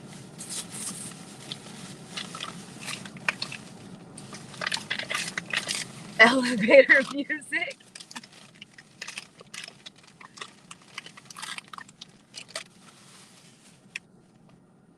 Watch your lips.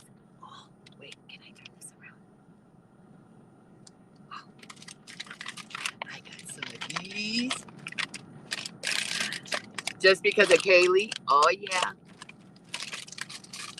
And some sour punch. Okay, girls, you have to share.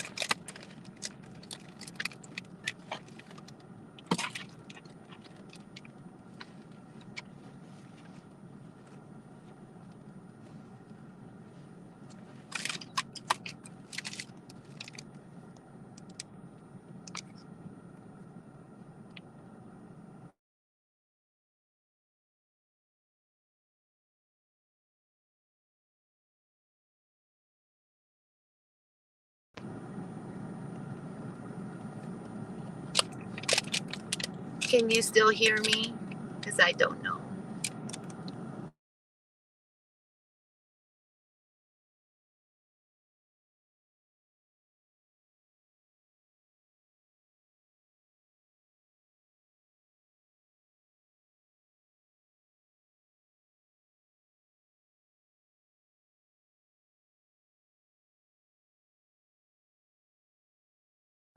Awesome.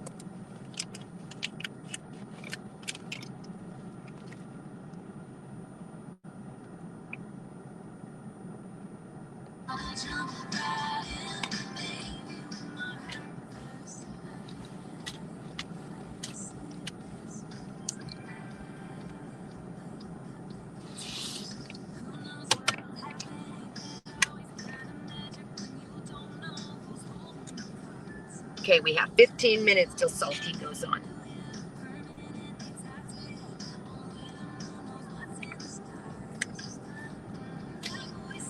Great, now I have to find my way back out here.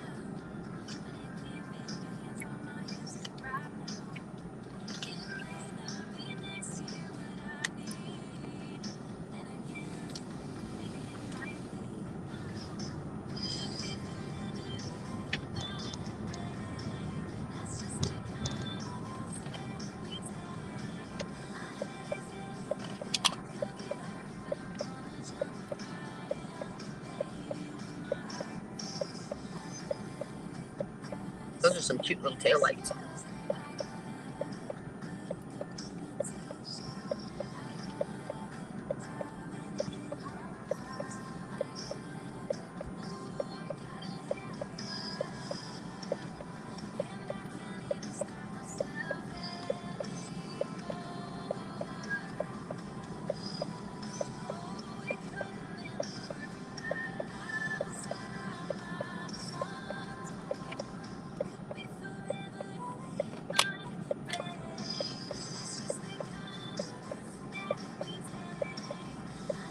Okay, you all. What I'm going to do is I'm going to stop this live and I'm going to go over to Salty's show. And then maybe after he's done, I will catch back up with you. Okie dokie. Thank you all for joining me.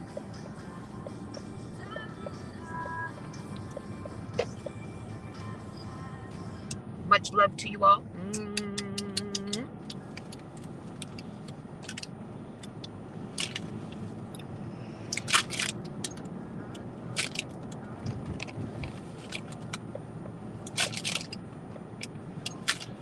Yes, yes. XO. Can someone drop the link for Billy to go over to Salty's show?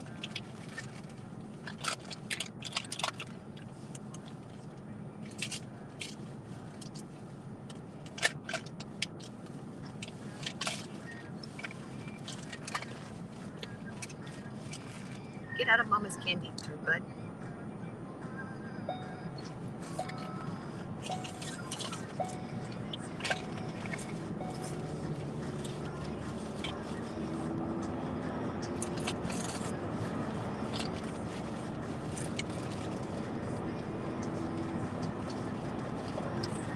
You're welcome. If you all are up, I'll start one when I'm. Okie dokie. See you all soon. Mwah, mwah, mwah. Make sure to drop a link for Billy Bong so he can go over and watch Salty's show too.